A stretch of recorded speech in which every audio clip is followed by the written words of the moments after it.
role for the former mayor, despite calls for him to step down. Our Milton Keynes reporter Craig Lewis has more. Stuart Burke was co-opted onto the Scrutiny Committee, which holds decision-makers on the authority to account, at last night's full council meeting. The move comes after he resigned as the chairman of the committee, which lifted a suspension on the licence of Nadeem Kiani, who raped and sexually abused prostitutes in 1994. Former Mayor Saban Shafiq was also drafted onto the Health, Scrutiny and Joint Negotiating Committees. He had resigned from the ceremonial role after it had been found he'd given a character reference to Mr Kiani in 2011. President Obama has promised a relentless military campaign to destroy the militant group Islamic State. In a televised address, he revealed he'd authorised an extension of airstrikes to Syria, but said he wouldn't be deploying ground troops. The Royal Bank of Scotland has said it's ready to move its headquarters from Edinburgh to London if there's a yes vote in next week's Scottish independence referendum. A new opinion poll has given the No campaign a marginal lead. Staff at Luton-based Monarch Airlines could be heading for industrial action over changes to pay and pensions. It follows a decision by the company's Swiss backers not to invest any further into the company's pension scheme. More from Lee Agnew. Monarch has been flying out of Luton Airport since 1968, but has struggled to compete with the rise of budget airlines such as EasyJet and Ryanair. It employs more than 3,000 staff, but having already announced 900 job losses, is also faced with a large hole in its pension fund. The British Airline Pilots Association is now planning to ballot its members, having been asked to accept lower pension payouts. Richard Keel, the American actor who played the villain Jaws in 2 James Bond films, has died. He was 74 and starred in The Spy Who Loved Me and Moonraker. In sport, Tottenham fans say they would oppose a move to Milton Keynes. Spurs are looking for a temporary home for 2017 for one season, following a delay to their new ground at White Hart Lane. Stadium MK has been mentioned as a possible venue. The weather, a dry day but with more cloud and fewer sunny spells, a maximum temperature 19 degrees Celsius. And you can get the latest news and sport online at bbc.co.uk/Three Counties. Today on BBC Three Counties Radio. From 9. The JVS Show. With the big phone in, the hottest topic of the day, and your consumer problems. From 12. Nick Coffer. And if you've got any aches, pains or strains, our physiotherapist Richard Evans will be on hand to offer advice. From 3. Roberto Peroni. I'm here with a roundup of the day's news, the latest travel and your stories. From 7. Mark Forrest. I'll bring you the best bits from everything that's been happening on BBC Local Radio. Today on BBC Three Counties Radio. Oh man, it's Thursday, and doesn't it feel like Thursday? Flippin' heck. Lots coming up on the show today. Due to computer difficulties, I cannot... Yeah, you interfered and started deleting things. I did not with delete... hilarious consequences. Hilarious consequences. I don't know what's coming up in the show. You don't know what's coming up in the show. Catherine does. I wonder if she's going to tell us. Religious registrars, dodgy decisions, and a bit of effing and jeffing. Yay! Sounds like a show to me. 08459 455 555. Across beds, hearts and bucks. This is BBC Three Counties Radio. Close your eyes and I'll kiss you. Tomorrow I'll miss you. Remember, I'll always be true. And then while I'm away, I'll ride home every day, and I'll send all my loving to you. I'll pretend that I'm kissing the lips I am missing, and hope that my dreams will come true. And then while I'm away, I'll ride home every day, and I'll send all my loving to you. All my loving I will send to you. All my loving, darling, I'll be true.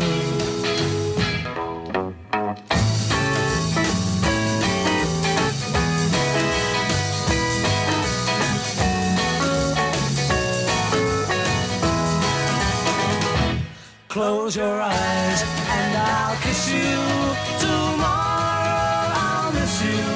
Remember, I'll always be true. And then while I'm away, I'll ride home every day, and I'll send all my loving to you. All my loving I will send to you. All my loving, darling, I'll be true. All my loving, Morning! all my loving, I can do that. I can do McCartney. I will send to you. Will you be sending all your loving to us? It depends on what gender that person is that you're sending the loving to. Not to me, it doesn't. No, nor me, but to some people it does. And that's the link into the next story. Smooth. The National Secular Society is demanding to know why Central Bedfordshire Council offered to reinstate a registrar who refuses to marry gay couples. Margaret Jones turned to the Christian Legal Centre after being sacked for bringing the local authority into disrepute. She'd never been asked to conduct a same-sex wedding and argued she'd lost her position as Senior Deputy Registrar for her beliefs rather than her actions. Well, Catherine's been looking into this one and joins me now. Catherine, what's the background to this case, please? Last year, the government passed the Marriage Same-Sex Couples Act, which recognises gay couples' rights to be seen as husband and husband or wife and wife rather than the rather clinical-sounding civil partners. It ruins my marriage! It's a subtle difference, but one that means a great deal to people who just want to be able to marry their girlfriend and boyfriend like anybody else. So on the 28th of March this year, the day before the first same-sex marriages were due to take place at Bedford Registry Office, Margaret Jones was called into a meeting with management, and they asked her a question that sparked a battle with her employers. Would your Christian beliefs stop you conducting same-sex marriages? Now, Margaret Jones said that while she would be prepared to handle the paperwork, there are two officiates there. Yep. She'd be prepared to be the one handling the paperwork for a gay wedding. She would not, in good conscience, be able to stand up and say the line, "It gives me great pleasure to declare a gay couple married," and so she couldn't conduct the wedding itself. Is that what they say? No, it gives me great pleasure. It gives me great pleasure to declare a gay couple married. OK. So Margaret says that she was told she either had to conduct same-sex marriages or resign. Gosh. The council put Mrs Jones through an internal disciplinary procedure which decided that she would be dismissed for breaching equality laws and bring the council into disrepute. So the council, they've backtracked, have they? They have. They've been forced to offer Margaret Jones her job back after an appeal against her dismissal was upheld. And a panel decided that the council had not fully investigated ways of accommodating Mrs Jones' religious beliefs. And the Christian Legal Centre, which was advising Miss Jones, sent a letter to her informing her that she would be reinstated with no financial loss and any reference to gross misconduct would be expunged from her records. We understand that Miss Jones can now choose not to conduct same-sex ceremonies, although what we're hearing is that she's decided not to take up Central Bedfordshire Council's offer. So this is all about principle, really. OK, and the National Secular Society is criticising the decision by Central Beds Council to reinstate Ms Jones. Why? Yeah, because they think the council should have stuck to their guns, and they're asking Central Bedfordshire Council to clarify its position regarding the right of employees to opt out of part of their job requirements. And they argue it's not unreasonable to expect registrars to carry out their responsibilities without discrimination.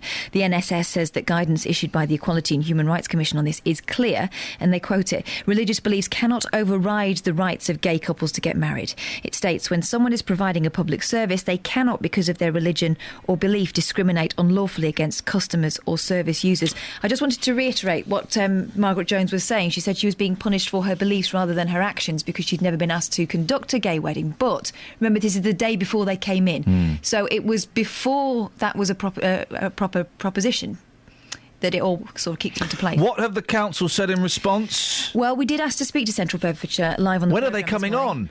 They won't be commenting publicly on this case. Responding to the National Secular Society, though, the council have told us the recent case has demonstrated the complexity of weighing up its duty not to discriminate against an employee's individual rights. And it also quotes guidance from the Equality and Human Rights Commission, which says that a registrar whose religious or other belief prevents them undertaking all the responsibilities of their public office can explore potential options with their employer. Very simple question. Who's right here? Central Beds Council or Ms Jones? 08459 455 555. Oh no, this is a horrible... Kelly, this is a horrible live version. We can't have a horrible live version of that song. Let's... Sorry, it was the only one. Is that that can't be the only one. Let's have a look. Oh, it's a horrible live version. No. We'll have none. I tell you what, we'll have the Bee Gees. We're not going to have a horrible live version of that song. That's a terrible indictment on The Who. Here we go.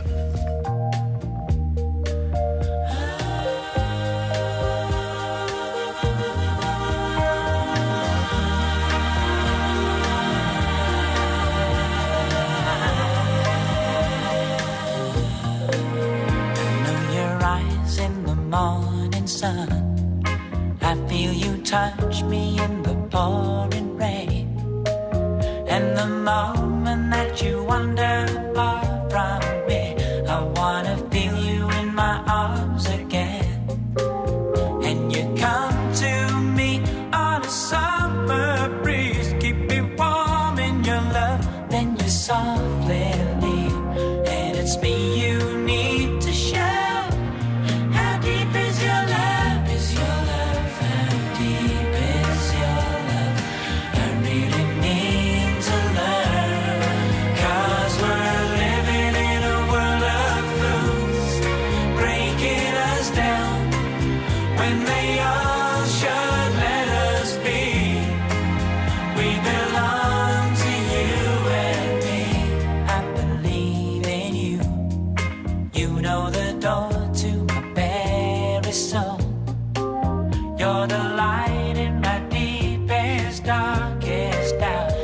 Savior when I fall, and you may not think I care for you when you know down inside that I really do, and it's me you need to show. How deep is your love? Is your love? How deep is your love? I really need to learn, 'cause we're living in a world of breaking us down when they all should let us be. We belong to you and me. Na na na na na na na na na na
Flipping Bee Gees, isn't it?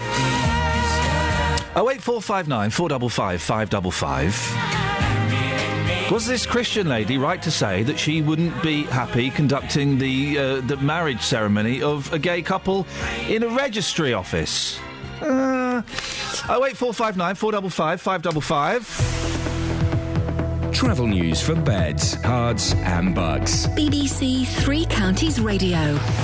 Taking a look so far at the M1 this morning, Luton Spur, building a bit on the speed sensors because of those major roadworks that are taking place between junction 10A for the Kidneywood roundabout and junction 10 for Luton Airport. Having a look so far at the M25 heading anti-clockwise, there's a lane closed at the moment. That's just between junction 24 at Potters Bar and junction 23 for the A1M. There's a broken down vehicle there causing some delays.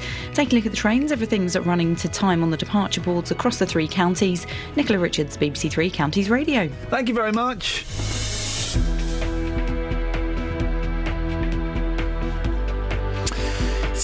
6:16. It's Thursday, the 11th of September. I'm Iain Lee. These are your headlines on BBC Three Counties Radio. Central Bedfordshire Council is being criticised for reinstating a registrar who refused to marry same-sex couples. A Milton Keynes councillor at the centre of the row over a convicted rapist being allowed to drive a taxi has now been given a new committee role. And the Royal Bank of Scotland has said it's ready to move its headquarters from Edinburgh to London if there's a yes vote in the Scottish referendum. BBC Three Counties Radio.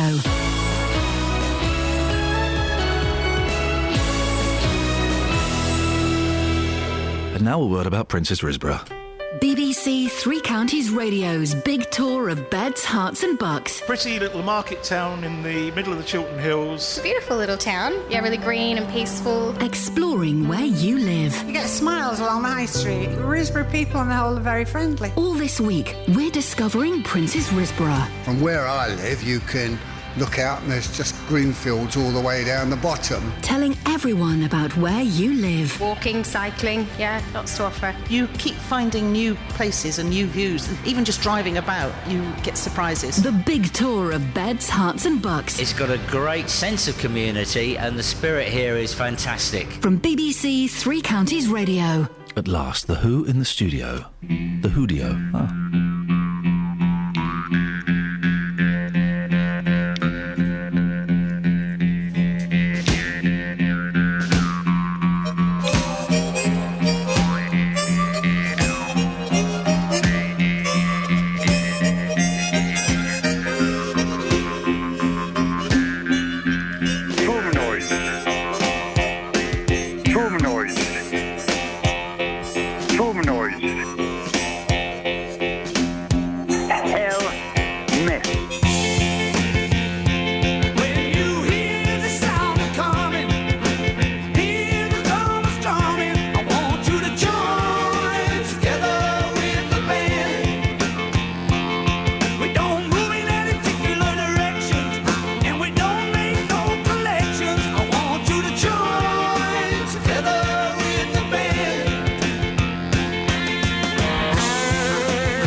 turn and turn and turn and stick its paws into the bottom. Right, and it sounds when it gets on your lap and it digs its paws into your leg because it thinks it's going to sleep on a snake.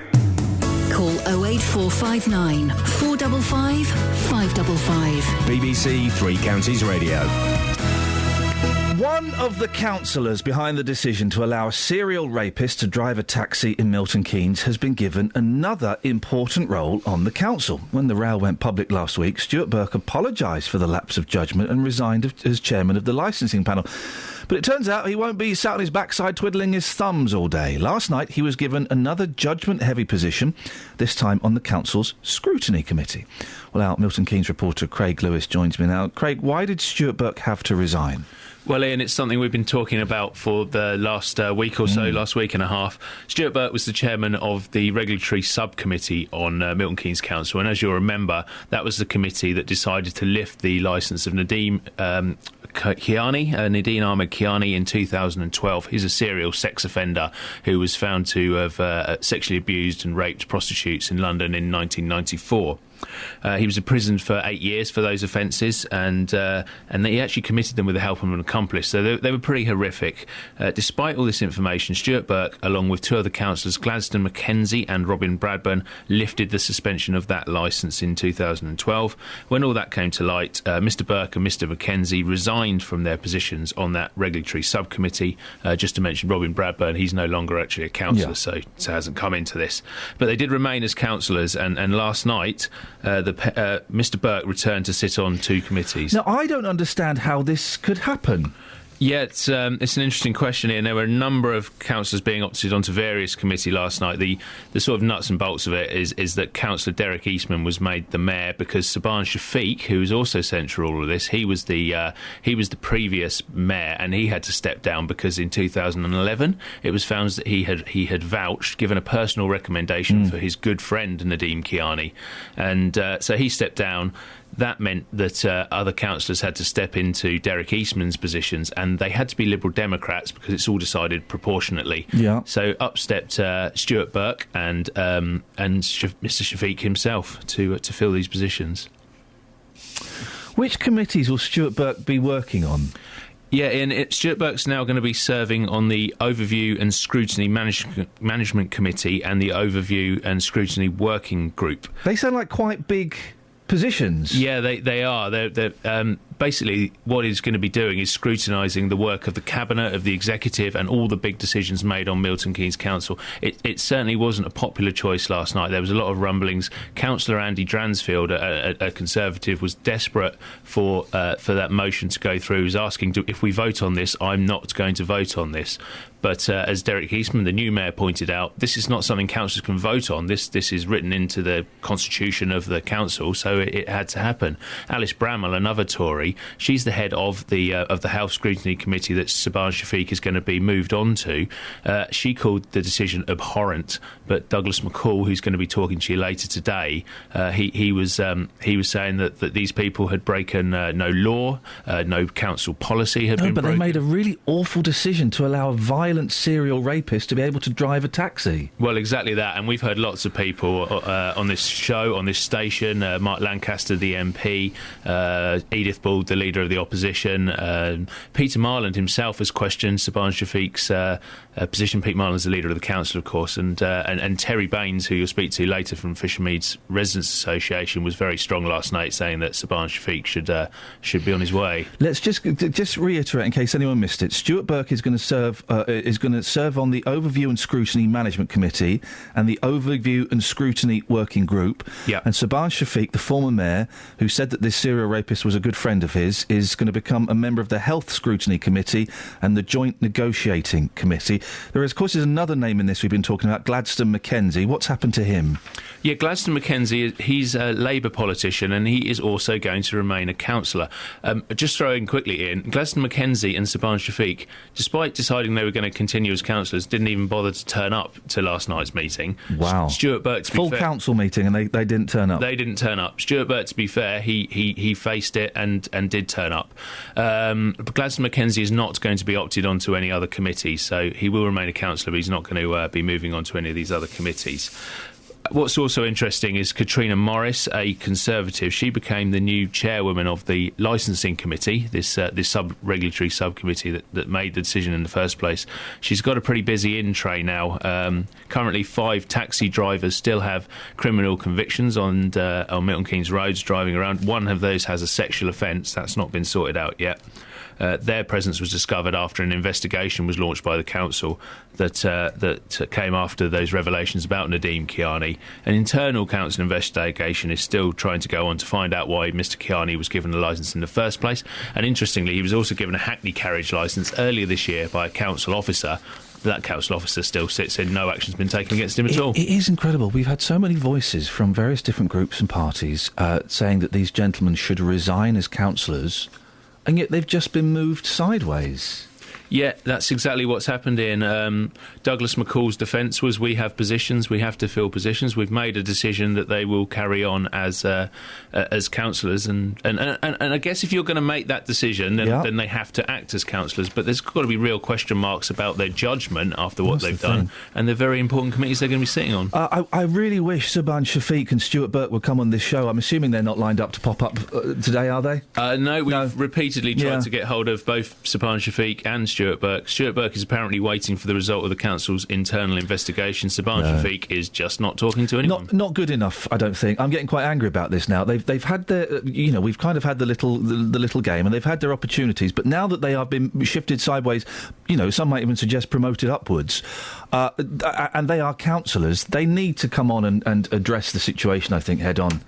I think that's what we have to... Craig, excellent stuff. Thank you very much indeed. 08459 455 555. We have asked Mr Burke and Mr Shafiq to come on the show several times. They have refused, and I'm starting to get a little bit annoyed about that now. I think that they have a duty to come on and tell the people that they work for, exactly what's going on. 08459 455 555.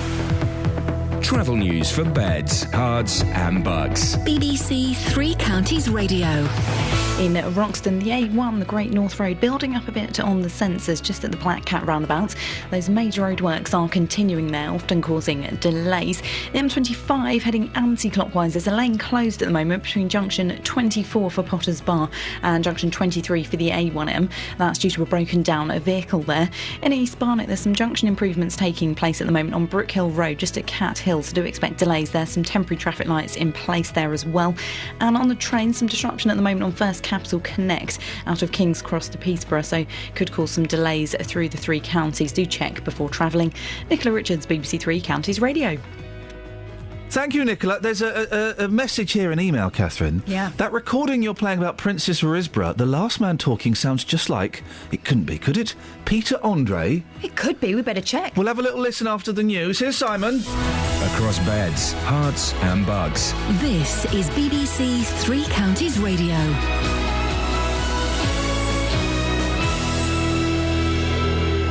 It's 6:30. The headline: Central Bedfordshire Council is being criticised for reinstating a registrar who refuses to marry same-sex couples. Margaret Jones was dismissed after saying it went against her Christian faith. A Milton Keynes councillor at the centre of the row over a convicted rapist being allowed to drive a taxi has now been given a new committee role. Stuart Burke resigned as the chair of licensing. There's also a new role for the former mayor, despite calls for him to step down. And the Royal Bank of Scotland has said it's ready to move its headquarters from Edinburgh to London if there's a yes vote in next week's Scottish independence referendum. A new opinion poll has given the No campaign a marginal lead. Three Counties Sports. BBC Three Counties Radio. Tottenham fans say they would oppose a move to Milton Keynes. Spurs are looking for a new temporary home for 2017 for one season, following a delay to their new ground at White Hart Lane. Stadium MK has been mentioned as a possible venue, but a poll of Spurs fans backs a move to Wembley, with the Supporters Trust spokesman saying there would be serious issues with playing in Milton Keynes. Former Tottenham captain Gary Mabbott is now a club ambassador. At the moment there are a number of stadiums that are being looked at, of course, and what's going to be vitally important is what's going to suit the team best. What you want is as little disruption as possible, and what's going to suit the supporters as well. So all that will be taken into consideration, and when the time comes, a decision will be made that's going to obviously hopefully have taken into consideration all of those factors. The Manchester United assistant manager Ryan Giggs says the club haven't abandoned their traditions or youth policy, despite letting homegrown players Danny Welbeck and Tom Cleverley leave Old Trafford. United have spent £150 million on new signings this summer, but Giggs says manager Louis van Gaal remains committed to giving youth a chance. Danny has left, which is obviously disappointing because you never want to see a homegrown player leave, but this is a manager who gives Seedorf his chance, give Kluivert his chance, give Iniesta his chance, Xavi, Thomas Muller. He's got a track record of giving young players a chance. It'll always happen, players will leave, but we've still got to make sure that young players come through because United fans demand it. And Polish rider Michael Kwiatkowski leads cycling's Tour of Britain after victory on stage 4 in Bristol. Sir Bradley Wiggins dropped back another place, is now 6th overall, 27 seconds behind the pole. Today's stage is through Devon from Exmouth to Exeter before the riders head for Buckinghamshire and Hertfordshire tomorrow. BBC Three Counties News and Sports. The next full bulletin is at 7. If you hear a whisper, give us a shout. Iain Lee. BBC Three Counties Radio. Don't get upset about it. Don't get upset about it. Hey, man, Jaws has died. Oh. Oh, I was sad by that. And for those of you in the studio with me, here's a picture of Richard Keel with an episode of The Monkees, of course, where he played Frankenstein's monster. He's also excellent in Happy Gilmore. Typecast, though. Your typecast is a big fella. Yeah. Jaws is the coolest villain of all time. No, come on. Scaramanga. No way. Because the thing about Jaws is he's in. I think he's in 2 Bond films, and the first one he's not like a supervillain. He's like the henchman. But his superpower was biting you. Yeah, yeah. You have to get quite close to someone to exert that superpower. Just hold his forehead. No, he's too strong for that, mate. And he's got metal teeth. He'll bite your fingers off. And of course, in Moonraker, he falls in love with a tiny woman. Yeah, he does. Yeah, that's hilarious consequences. That would be Orquado. Yeah, but you know, the heart wants what it wants. And it gets what it gets. Well. 08459 455 555. It's time to look at the newspapers. Let's. Norwich? Norwich? Norwich is voted the happiest place for children. Oh. I've been to Norwich, but I wasn't a child. I was fairly content. Norwich is the happiest place in Britain to be a child. The East Anglian city was voted top thanks to a combination of open spaces, public amenities, safe roads and other factors. Oh, for goodness sake. Hey! Oh! I tell you what has excited me. Normally, I don't like to mention the company that's done the survey. Tell me. Panda Pops. Wow, are they still going? Panda Soft Drinks Company. Oh, well done. I was always slightly disappointed when I got a Panda Pop. Well, it's just cheap Coke, isn't it? Yeah. But I love a Panda Pop. Do you? Yeah, I do like a Panda Pop. It's like cheap Coke and lemonade that doesn't taste like lemonade. Beautiful. Yeah. Beautiful. Love a Panda Pop. My gran and granddad used to get Corona from the Corona man. Oh. They used to keep it in the toilet. Cold. I suppose. Yeah, cold and... They used to wonder why all the grandkids used to go in the loo for ages. We used to have... My nan used to have Tizer, and I had some Tizer recently. It really is disgusting. Yeah. I mean, unless, you know... I don't know what that flavour is. Red. Orange, yeah. Red flavour. Oh, yeah, because I'm Bruce Orange. Eyes got the eyes, because I'm drinking Tizer. That was the song. Was it? At last, someone has invented something that... I'm surprised this hasn't been invented I know before. what it is. Yeah? Hot knife. Yeah, hot knife. Hot stuff. Knife that melts butter. It's a slippery issue that foxes most of us. How to successfully spread butter straight from the fridge? Well, you can't. Use a hot knife. Well, first of all, you're not supposed to put butter in the fridge. Secondly... Aren't you? No, of course you leave it out. But it just goes to lob. No, in a butter tray. Leave it in a butter dish. With the really? lid on. Of course you do. That's what a butter dish is for. I never do that. Don't put butter in the fridge, you fools. If you do, you have to put it in the microwave, and you have to time it just right, because if you time it too long, it's oil. No. What? Your fridge has got a door, right? Yeah. So yeah, that door is... Yeah, that door is where you put your butter. It's got a little compartment specially made for your butter. For your Marge, mate. I don't use Marge. Exactly. You I'm don't. A bit posher than you, I think. Have you got a butter tray, butter dish? No, I've had. Well, I'm posher than you because I've got one. You don't put butter in the fridge. That's a fact, isn't it, ladies and gentlemen, boys and girls? 08459 455 555. Your butter stories. Call me now. You're going to be telling me next you don't put your eggs in the fridge. You've got one of them hen things. Yeah, I've got a hen thing. Have you? Of course we have. Gosh. We're posh. You don't put eggs in the fridge, and you don't put butter in the fridge. Tomatoes? We do, but only because there's nowhere else to put them. We've got veg exactly. in. I haven't got the workspace to be having all these different ceramics out. You do not... Let's ask Kelly where she puts her butter. Kelly, where do you put your butter? Come on. What do you mean? In the fridge or on the side? And this is butter, not margarine, not stalk. Butter? Yeah. Butter has to go on the side. Thank you very much indeed. You see, and she's posh. What am I doing? Have I lived this long without realising this? You're living like 08459 455 555. But your side, your worktop must look like the Antiques Roadshow. So you've got your chicken with the eggs in. That's on the windowsill. Oh, that's a brave move, isn't it? Why? We're not going to get egg thieves coming You round. might get a boiled egg if it gets hot. No, it's in the shade, that window. Right, OK. Yeah. And then you've got your butter dish. Yep. Has he got a cow on? I don't really study the butter dish. It's white. Wow. And it has a handle. Kitsch.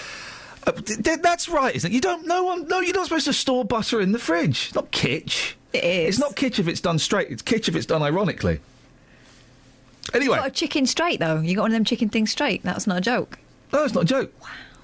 Anyway, this fella has invented a knife. I'm assuming it's a fella. They invent the best things. Seriously, though, no, seriously, though, and I say this with respect and love to all womankind. We've all got mothers. What has a woman ever invented? And I'm saying that seriously, actually. I can't think of one thing a woman's invented. There are things. Petticoats, probably a bloke. They never got the props for it. That's a problem. Well, you tell me one thing. Marie Curie was the brains behind that operation. What, charity shops? What? She invented charity shops? Oh, Ian. Every day you disappoint me more. The knife harnesses the warmth from the palm of your hand, so the blade glides easily through the butter and slides smoothly onto your toast. It's called Spread That! Exclamation mark. I know where it's going to be sold. Lakeland. Robert Dias, and in that magazine you get with Sunday supplements. Not Betterware. Gosh. Well, I'll have a Spread That. It's expected to retail at 15 quid. Go on, £15? I'll have one for a posh knife. Wow. You don't need it. You keep your butter out. What are you getting a knife for? Yeah, that's true, actually, yeah. Caroline Wozniacki has revealed that golf champion Rory McIlroy dumped her over the phone. Oh. Coward's way out. No, the coward's way out is just not ringing. He dumped her over the phone just days after they sent out their wedding invitations. These are not 14-year-olds. I got dumped over the phone. Fair enough, I was abroad. And I paid for the call. Boy, what a broad. But... You paid for the call that dumped you? Yeah. Wow. That's really bad, isn't it? That is actually terrible. And how barefaced of him go... I'll ring you back. OK. Yeah. I rang him back. Oh, he phoned you up and asked you to call him... That's the way we played it, right? Because he was in halls of residence. So all the time I was abroad, I was ringing him back and we were going to split the bill when I got home. Oh, mate. Did that bill ever get split? Did it? Kept his Cranberry CD, though. That'll teach him. Did you have to let it linger? I think fair play to him. He's done a very brave thing. It's brave. It would be braver to actually see her. A brave thing in a cowardly way, if that works. Yeah.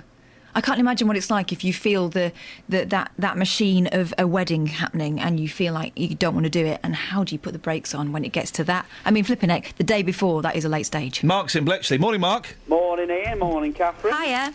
Hiya. I've got that butter that holds a ship down, as you can probably appreciate the name. Does he mean anchor? Yeah. Yeah, he does. Okay, good. No brand names. No brand names. No brand names. Other butters are available. It says keep in the fridge. Yeah, I like a Lurpak myself. Slightly salted. No brand names. Other butters are available. Yeah, well, it may say that, Mark, but that's health and safety gone mad there, mate. You're not supposed to. What did they do in the 1800s when refrigerators hadn't been invented? Well, I don't know. Maybe they got horrible diseases. Yeah, I know, but I'm just specifically talking about the butter. Maybe it was a different type. I don't know. It does say, honestly. I'm just. You made me go and get my butter out of the old fridge here.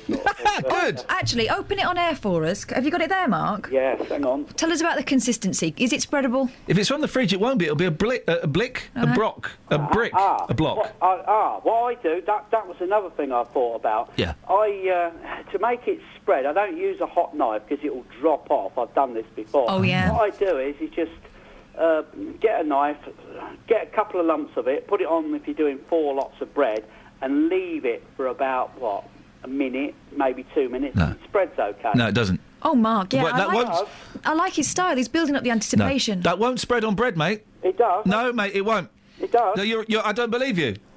Is this on YouTube? Have you filmed yourself doing this? I don't believe you. I'll tell you what I'll do. I'll do Naked Scientist Kitchen Science, and I've done that before, actually, for them. But, yeah, honestly, you put...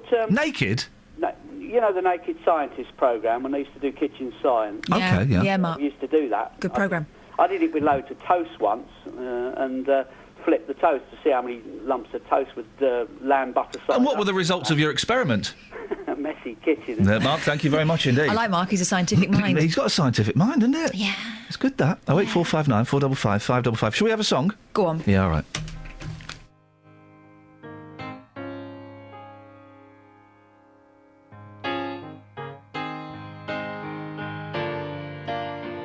When you're down and troubled and you need some love and care,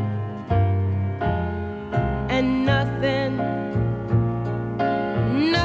is going right.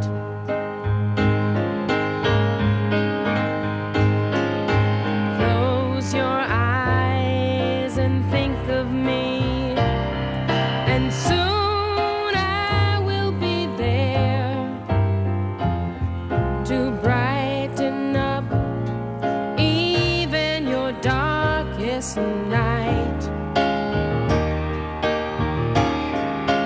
You just call out my name, and you know wherever I am, I'll come running to see you again.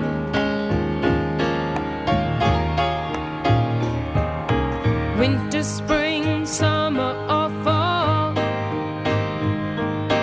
all you have to do is call, and I'll be there.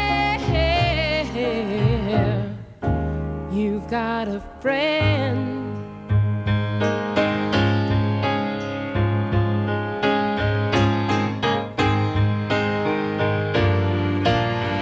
If the sky above you grows dark and full of clouds, and that old north wind begins to blow,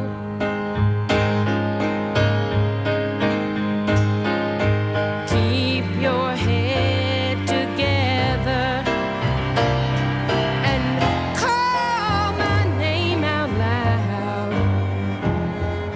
Soon you'll hear me knocking at your... We interrupt this record to give you some breaking news.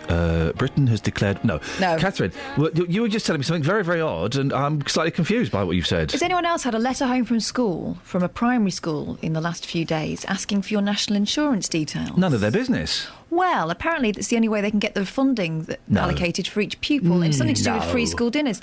No, I may not be the only one, but I do feel a bit odd about it. That's the only way they can get the funding? Utter nonsense. They just count the number of kids. 08459 455 555. How secret is your... Because I know my national insurance number off by heart, as I signed on for so long. I don't really know it. It's JP something. Mine's NZ. But how secure and private is that number supposed to be? Well, I thought it was supposed to be the utmost secrecy, so writing it on a school printed form, it feels a bit odd. No, I wouldn't give it to them. You're well within your rights to tell them to jog on. I'm just wondering why. Can someone explain why a primary school would be asking Catherine Boyle for her top secret national insurance number? And also, how top secret is your national... If I were to give out my national insurance number on the air now, how much damage would I potentially be doing to myself? Could someone then pretend to be me and eventually be the father of my children? I don't know. I mean, I've carried that quite some way into the future there. Yeah. 08459 455 555 is the phone number. Travel news for beds, cards and bugs. BBC Three Counties Radio. Starting off on the trains this morning, major disruption at the moment on First Capital Connect and East Coast trains between Peterborough and King's Cross. There's been a signalling problem at Peterborough, so we are seeing delays at the moment of up to 2 hours. Taking a look at the M25 heading anti-clockwise, there's lane closed because of a broken down vehicle between junction 24 at Potters Bar and junction 23 for the A1M. Also rather heavy at the moment between 21 the M1 and junction 20 for King's Langley, and starting to build up now in Bricketwood on the North Orbital Road just at the junction 21A for the M25. Nicola Richards, BBC Three Counties Radio. Thank you very much. 6:46. It's Thursday, the 11th of September. I'm Iain Lee. These are your headlines on BBC Three Counties Radio. Central Bedfordshire Council is being criticised for reinstating a registrar who refuses to marry same-sex couples. A Milton Keynes councillor at the centre of the row over a convicted rapist being allowed to drive a taxi has now been given a new committee role. And the Royal Bank of Scotland has said it's ready to move its headquarters from Edinburgh to London if there's a yes vote in the Scottish referendum. Coming up, we'll speak to Dealey in a second, but before that, let's get the weather with Sarah. Beds, Hearts and Bucks weather. BBC Three Counties Radio. Yes, thanks very much indeed. Good morning to you. A chilly start out there for some of us, just 5 degrees in some of the three counties at the moment, but 10 degrees at Wickham, 9 degrees at St Albans. So we've got a real spread in temperatures, and we also have a little bit of mist and fog patches around as well. And not too much of that, but it is worth a mention if you're just out and about on the roads first thing this morning. And we've had some cloud move towards us from the east as we've gone through the night. That cloud continuing to filter its way into all three counties. And then we're looking at a pretty cloudy morning, eventually some brighter spells coming through during this afternoon. In the best of those, looking at highs again in the late teens, 19 Celsius typically, 66 in Fahrenheit. You'll need some brightness there to achieve those temperatures. It's a cloudier day all in all than it was yesterday. Tonight we'll keep the cloud around, so temperatures not really falling away too far. Tomorrow, a generally pretty cloudy start, some breaks in the cloud here and there, but a better chance of seeing some sunshine tomorrow afternoon, and the temperatures up to 20, possibly 21 degrees, and staying dry through the weekend. Not until the new working week are we even starting to run the risk, and it is just a risk at this point of any rain coming through. And there's more on the weather website, 10-day forecast for where you live.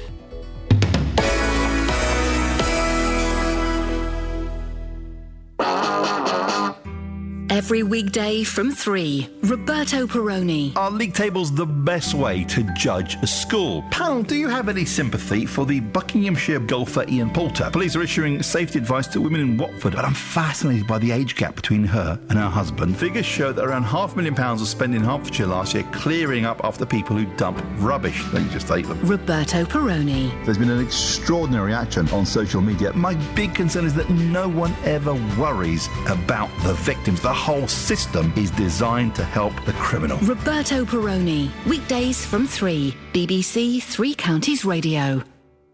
Morning, cameras. I wasn't expecting that, but that'll do. You all right? Yeah. Lots to talk about on the show this morning. Prince's Risborough Trail. Oh, yeah. We need to have a listen to that for Jenny. Just? Yes, boss. Oh, blimey. Have you got any Princess Risborough facts for us today? Yes, well, funny you should mention Peter Andre, but the lyrics to Mysterious Girl were actually written in Princess Risborough. Oh, wow. Really? Yeah, wow. The song featuring Bubba Ranks, of course. Massive hit back in the 1990s. Yeah, apparently he wrote that song in Princess Risborough. OK, what was the circumstances surrounding the writing of that song? What happened? Well, apparently, according to legend, he went to a place called B-Jams. Now, of course... Oh, I used to work in B-Jams! Now known as Iceland. You may have seen him in the adverts. Yeah, he bumped into a girl in B-Jams. Mum's gone to B-Jams. Yeah. And he thought that she was quite mysterious. So he went to a pub in Princess Risborough and he sat down and he wrote the lyrics. So we can claim that, local and vocal. Now, I've heard a side to that he thought she was mysterious because... Is it right that her badge had fallen off her tabard?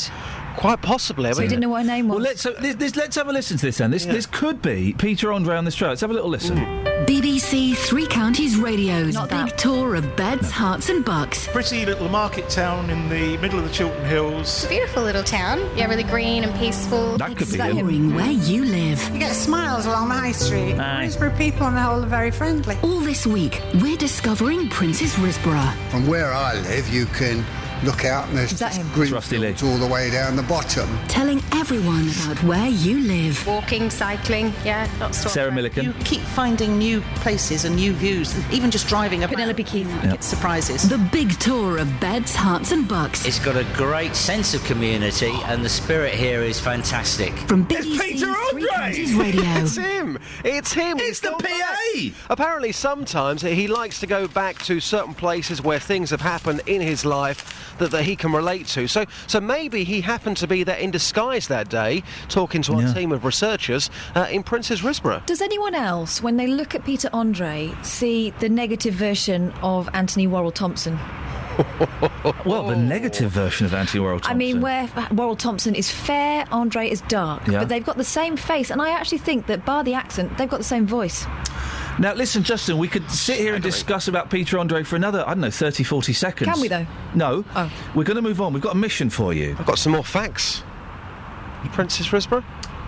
Do you want them? Let's have one more fact. Okay. And we'll get some throughout the rest of the morning. Home of the big tour, of course. That's why we're celebrating. Aviator Amy Johnson. She once lived in Princess Risborough. Wow. She set numerous long-distance records during the 1930s. She became the first female pilot to fly solo from England to Australia. Isn't that amazing? Well, hang on, Australia, and she brought back Peter Andre. Peter Andre. What's interesting is you wouldn't believe this, kids, but Justin Dilley's actually reading those words. No. Yeah. All in my mind.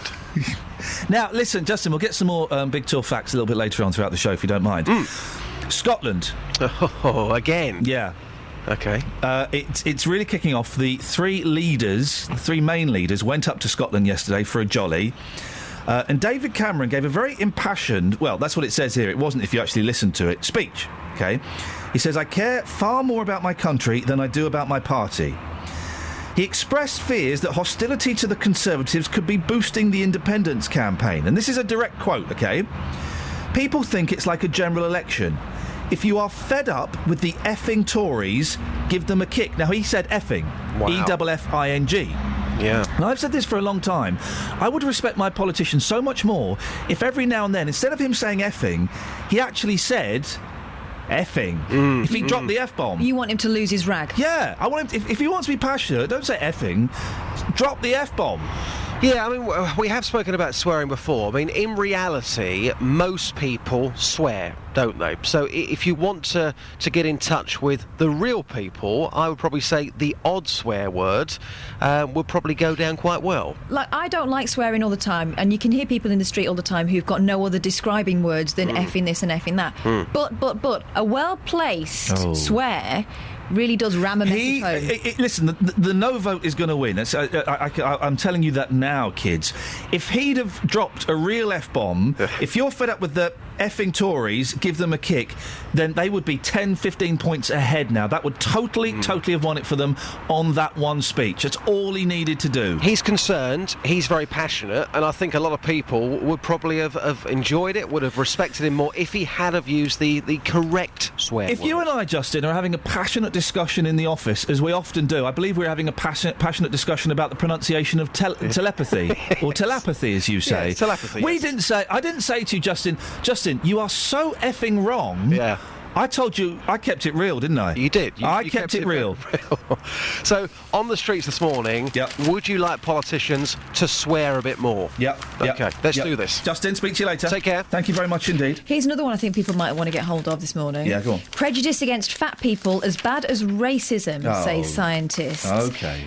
It talks about making fat people feel bad about themselves only makes them heavier, according to researchers. No, that's pies. But the idea of shaming and blaming fat people is something that society needs to confront, one of the last socially acceptable forms of prejudice. Now, if you are on the fat side, let's just say it, do you find that people make judgments about you the same as perhaps they would have done about people of a different race years ago before it was frowned upon to do so? They make judgments. The thing is, now obviously there are serious issues here, including food addiction and things like that. Yeah. Where, it's not as simple as just stopping eating.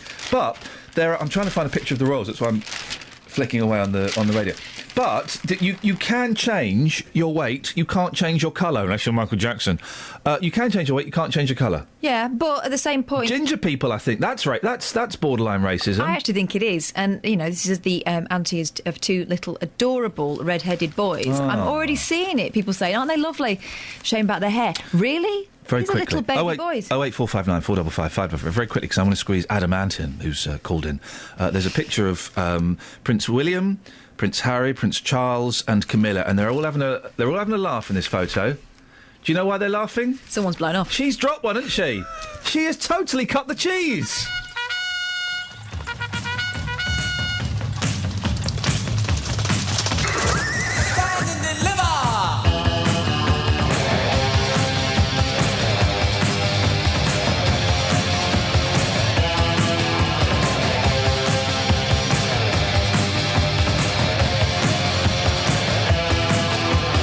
I'm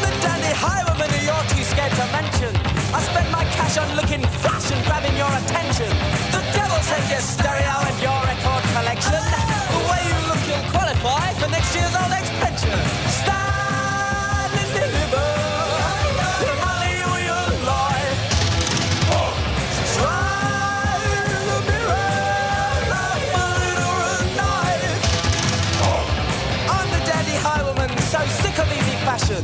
The clumsy boots, peekaboo roots that people think so dashing. So what's the point of robbery when nothing is worth taking? It's kind of tough to tell a scrap the big mistake is making. Stand and deliver your money or your life. Try.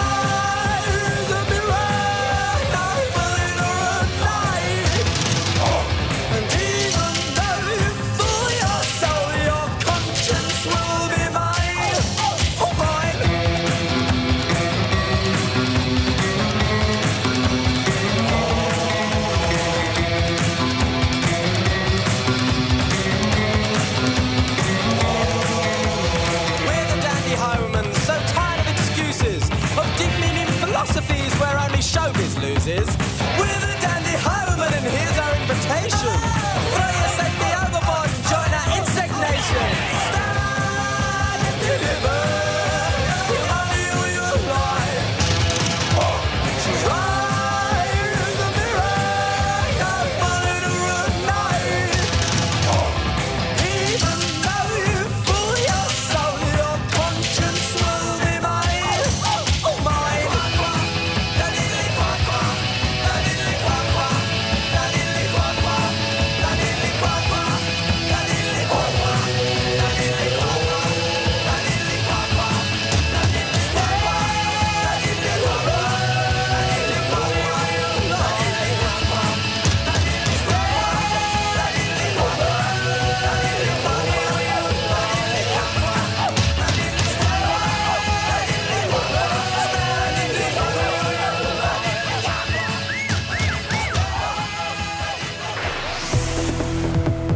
Travel news for beds, cards and bugs. BBC Three Counties Radio.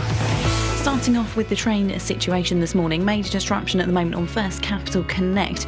All lanes have been opened, but there is a big knock-on effect to the commute to and from King's Cross at the moment, so do check before travelling. Taking a look at the M1 heading southbound, delays between junction 10 Luton Airport, Spur Road and junction 7 for Hemel Hempstead. Take a look at the M25, that's looking rather slow moving at the moment, between junction 21 the M1 and junction 20 for King's Langley. Also very heavy anti-clockwise between junction 17 at Maple Cross and junction 16 for the M40.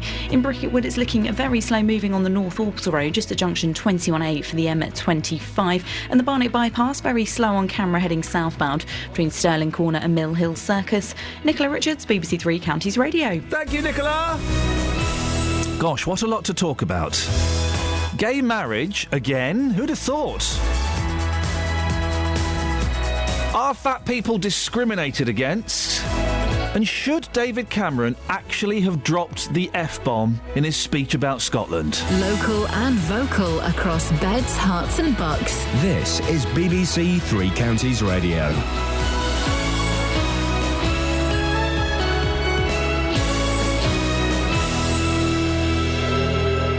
It's 7 o'clock. I'm Simon Oxley. The headlines: Bedfordshire Council criticised for reinstating registrar.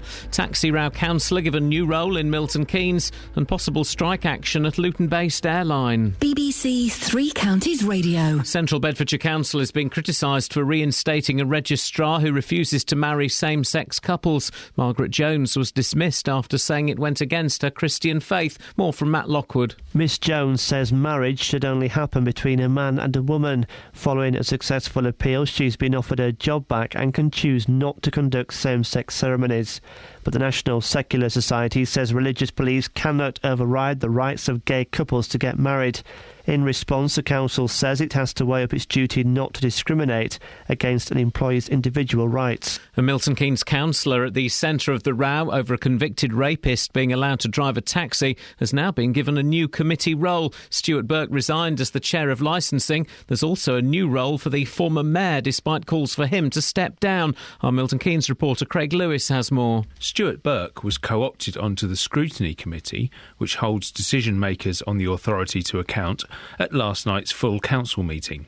The move comes after he resigned as the chairman of the committee, which lifted a suspension on the licence of Nadeem Kiani, who raped and sexually abused prostitutes in 1994. Former Mayor Saban Shafiq was also drafted onto the Health, Scrutiny and Joint Negotiating Committees. He had resigned from the ceremonial role after it had been found he'd given a character reference to Mr Kiani in 2011. The Royal Bank of Scotland has said it's ready to move its headquarters from Edinburgh to London if there's a yes vote in next week's Scottish independence referendum. A new opinion poll has given the No campaign a marginal lead.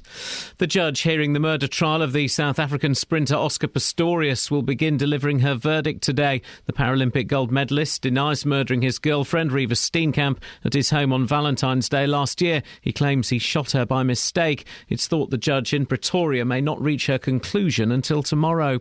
Staff at Luton-based Monarch Airlines could be heading for industrial action over changes to pay and pensions. It follows a decision by the company's Swiss backers not to invest any further into the company's pension scheme. More from Lee Agnew. Monarch has been flying out of Luton Airport since 1968, but has struggled to compete with the rise of budget airlines such as EasyJet and Ryanair. It employs more than 3,000 staff, but having already announced 900 job losses, is also faced with a large hole in its pension fund. The British Airline Pilots Association is now planning to ballot its members, having been asked to accept lower pension payouts. Richard Keel, the American actor who played the villain Jaws in 2 James Bond films, has died. He was 74 and starred in The Spy Who Loved Me and Moonraker. In sport, Tottenham fans say they would oppose a move to Milton Keynes. Spurs are looking for a temporary home for 2017 for one season, following a delay to their new ground at White Hart Lane. Stadium MK has been mentioned as a possible venue. The weather, a dry day with more cloud and fewer sunny spells, a maximum temperature 19 degrees Celsius, and you can get the latest news and sport online at bbc.co.uk/Three Counties. Here we come, walking down the street. BBC Three Counties Radio's big tour of beds, hearts and bucks. Pretty little market town in the middle of the Chiltern Hills. Exploring where you live. You've got more or less all the shops you need for a weekly basis. And you had a very strong sense of the place. All this week, we're discovering Prince's Risborough. You keep finding new places and new views. Even just driving about, you get surprises. The big tour of beds, hearts and bucks. BBC Three Counties Radio. Morning, this is Iain Lee, BBC Three Counties Radio. Should a registrar choose if they want to marry a gay couple, or should they put their religious beliefs to one side? David Cameron delivering, well, what has been described as a very passionate speech. I thought it was quite monotone. He said effing, but he said effing, not effing. Should he have actually said effing instead of effing? So should your politicians be swearing, is what I'm asking. As a fat person, do you feel that you are picked upon? Being fattest is as bad as being racist? And do you keep the butter in or out of the fridge? That's the debate that's wowing the nation. Yep, inside or on the side. 08459 455 555. Across beds, hearts and bucks. This is BBC Three Counties Radio. That's the one that will go. Yeah. We've got all of these important debates about gay marriage, about fatism, the Prime Minister swearing. We've not even got onto the Chancellor on the front page of The Sun. We'll have him in a bit. Wow. But it'll be butter, in or out, is what'll go. Oh. I know how these people work. I know how these lunatics work. I don't know. It's nice to talk to them. 08459 455 555 if you are said lunatic. Yes, maybe that might put them off calling. Who knows? Now, the National Secular Society has waded into the row over the Bedfordshire registrar who refused to marry gay couples. Margaret Jones lost her job after saying she couldn't say the words, "It gives me great pleasure to declare these men husband and husband." She said she'd fill out the paperwork, but her Christian beliefs prevented her from actually conducting same-sex weddings. She successfully challenged her dismissal and was offered her job back. She decided against it, which you'd think would satisfy all concerned. Well, guess again. Stephen Evans is from the National Secular Society. Good morning, Stephen. Hi, good morning, Ian. What's your beef? Well, it's about allowing exemptions from equality laws, and that's what Central Bedfordshire appear to have done here. And I think that's problematic because it undermines the whole basis of the law itself. I mean, why have equality laws if you exempt those most likely to want to discriminate? And there are pragmatic reasons for not allowing employers to be able to pick and choose who they provide services for. For example, I don't know how many registrars Central Bedfordshire have. I understand it's very few. So you could have possibly 50% of the workforce not opt in to marry gay people. So that's problematic pragmatically. But I think the most damaging aspect of this is the way it just undermines the whole principle of equality, which means equality of opportunity but also equality of dignity. And I think that's what Central Bedfordshire have missed out on here. Gay people deserve the same rights and dignity as everybody else. But the argument, the counter-arguments, if you will allow me, are that Christians deserve the same rights and dignity, and also she lost her job. That happened, and it looks like that Bedfordshire Council have been caught by the legals, haven't they? They've been forced to offer her a position back. Actually, the opposite is true. The opposite is true. The very guidance that they're basing this decision on actually clearly states that the law is very clear that when someone is providing a public service, which she was, they cannot, because of their religion or belief, discriminate lawfully against customers or service users. The law couldn't be more clear. When the equal marriage law was debated in Parliament, opt-outs were actually debated, and both the House of Lords and the House of Commons overwhelmingly rejected allowing opt-outs. When another registrar in Islington wanted such an opt-out, she was also sacked. The Court of Appeal upheld Islington's decision to sack her. When she took that to the European Court of Human Rights, the European Court of Human Rights also upheld Islington's decision. So I'm not sure what more Central Bedfordshire need to understand that they don't actually have to allow Christians to pick and choose who they serve. The way the story's been presented to me is that they've been forced to offer Margaret Jones her job back after an appeal against her dismissal was upheld.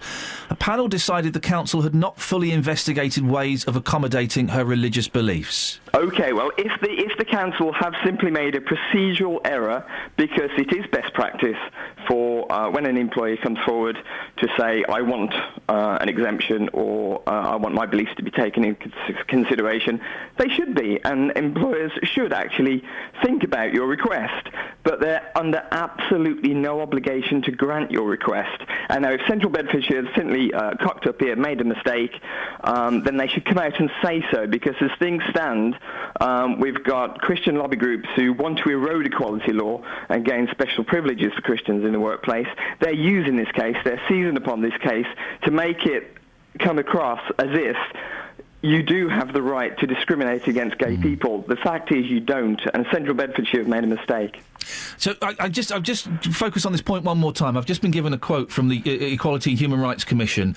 A registrar whose religious or other belief prevents them undertaking all the responsibilities of their public office can explore the potential options with their employer.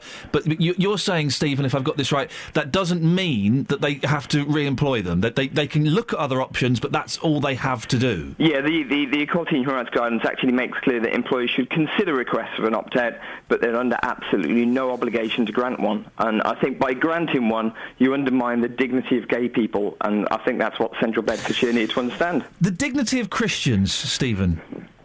Yes. Does that come into it at all? Absolutely. I mean, Christians have exactly the same rights as everybody else. Their beliefs are protected in the same way as everybody else. Now, if this Christian doesn't want to get gay married, she shouldn't get gay married. But her job is to officiate legal civil marriages. If she can't do that, then maybe she's just in the wrong job. Have you spoken? Has the National Secular Society spoken to Bedfordshire Council? We did put a call into them last Friday. We've communicated with their legal team, and we understand from them that they are now in dialogue with the Equality and Human Rights Commission, which we very much welcome, and it's just a shame they didn't do that earlier. Why does this upset you so much, Stephen? Because gay people will still get married here. This will have no direct impact on couples getting married of whatever sexuality, and this woman has lost her job. Well, I absolutely accept that other registrars could conduct these ceremonies and the service wouldn't be denied to the gay people. But what we're saying is that these discriminatory acts have a moral significance beyond simply the deprivation of the service. I'll give you an example. I think it's a good example. If another bus service was prepared to carry Rosa Parks, the civil rights campaigner, she was black, the bus company made her get off the bus because a white passenger wanted that seat. Now, if another bus company was prepared to take her to a destination, would that make the actions of the other bus company that wouldn't okay? She could still get from A to B. I think most people would recognise that is not okay, because discrimination against people because of key characteristics of of who they are, their sexuality, their gender, the colour of their skin, that's just socially unacceptable these days. And what we don't want to do is erode equality laws, so we go back to the bad old days where people could pick and choose who they served simply on a basis of their characteristics, who they were. Well, also, have I got this right, that if you get married in a registry office, that's a non-religious service anyway? That is secular, isn't it? Well, of course, absolutely. We're not talking about religious marriage here. We're talking about civil marriage. If she doesn't believe in same-sex marriage, and that's absolutely her right, that's her business. But the fact is, same-sex marriage is legal, and she's there to perform that role. If she has some sort of religious or philosophical objection to that, then, as I said, I just think she's in the wrong job. This is civil marriage we're talking about, and it's her job to do that. Stephen, I can see the phones are going mental. Thank you very much. It's really nice to talk to you this morning. Thanks for your time. You're welcome. Thank you very much. Thank you very much indeed. Stephen Evans from the National Secular Society. I'm guessing one or two of you might disagree with what Stephen was saying. I've just got a feeling that one or two might disagree. So what do you do if you're sitting at home disagreeing with Stephen? You call me now. 08459 455 555. That's the telephone number. It's not. She's not working in a church. She's working in a secular organisation where religion is not part of it. Religion should not be part of it. Your thoughts on that story, please. Who's right in this? I don't want to have the whole debate about gay marriage. We've done that. That's done and dusted. That's gone. Well, I just wonder where her list of objections, or someone in that position's list of objections, could end. You know, because you're supposed to enter into marriage soberly and with thought. So what if you've been to the pub beforehand? She couldn't say it gives me great pleasure. It's just two people getting married. She's not going to go back to the bedroom and watch them. You know, that's what she's objecting to, is that act, isn't it? That she's not going to go back and they're going to send her a video of it. I mean, it baffles me as to how it wouldn't be a pleasure to see people who love each other make a commitment, but there you go. 08459 455 555. Richard's in Winslow. Morning, Richard. Yes, good morning, my dear. How are you? I, sir, am on top of the world. Rock and roll, rock and roll. Rock and roll, I am cooking with gasoline. Super duper. I'm well known as a cunning linguist, and I've got more swear words than anybody in the entire known universe. But Mr. Cameron, hello? I'm listening, Richard. Yes, oh my goodness, you haven't cut me off yet. Who's making a pretty poor job of being a Conservative leader. Nevertheless, he's a gentleman, and a gentleman such as he, who I have no doubt whatsoever does not swear at home in front of Sam or the family, doesn't need to use the F word in its full meaning as opposed to the EFF word to punctuate a point. There's far too much in this day and age of people misusing and overusing swear words. But Richard, he's trying to save the union. This is the biggest. He's not going to save it by using language like that. Do you know what? I think. Hang on, I haven't finished yet. Would you kindly stop interrupting? Well, you've made a point. I want to come back on it. I haven't finished making my point. I would expect such language from that ignoramus, what's his name, Prescott, thug fellow. I wouldn't expect it from the Liberal Democrat, Nick Twerp, because he doesn't know such words. Can I come back in yet? A gentleman doesn't need to use such language. But, Richard, this is an historic moment, one of the biggest historic moments in British history in centuries, OK? He is desperate to save the Union. Wouldn't we have just believed him a bit more if we'd have heard the passionate F-bomb? Don't be ludicrous. This is an historic moment and I haven't been cut off yet, and I'm not using Oh, yeah, I forgot, sorry. Travel news for beds, cards and bugs. BBC Three Counties Radio. Starting off on the trains, and the latest on First Capital Connect, still delays of up to about an hour between Peterborough and King's Cross. This is following an earlier signalling problem at Peterborough. At the moment, tickets are being accepted on East Coast and East Midland trains. Having a look at the M1, that's looking very slow heading southbound between Junction 10 for Luton Airport Spur Road and Junction 7 at Hemel Hempstead.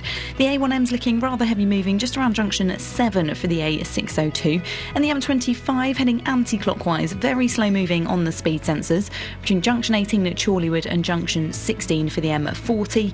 That's the latest. I'm Nicola Richards, BBC Three Counties Radio. Thank you so much. 7:16, it's Thursday the 11th of September. I'm Iain Lee. These are your headlines on BBC Three Counties Radio. Central Bedfordshire Council is being criticised for reinstating a registrar who refuses to marry same-sex couples. A Milton Keynes councillor at the centre of the row over a convicted rapist being allowed to drive a taxi has now been given a new important committee role. And the judge hearing the murder trial of the South African sprinter Oscar Pistorius will begin delivering her verdict today. BBC Three Counties Radio.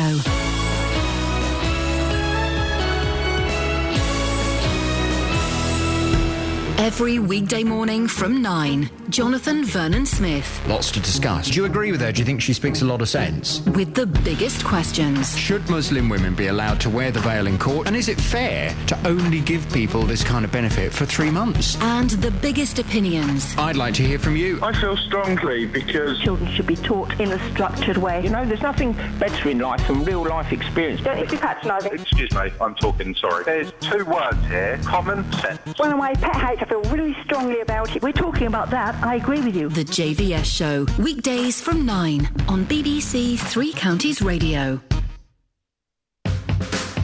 If you hear a whisper, give us a shout. Iain Lee. BBC Three Counties Radio. 08459 455 555. We'll play you a clip after 7:30 of what's being described as a very passionate speech by David Cameron. Au contraire, I heard it yesterday, and it was very dull and monotone. You'll hear where he says effing.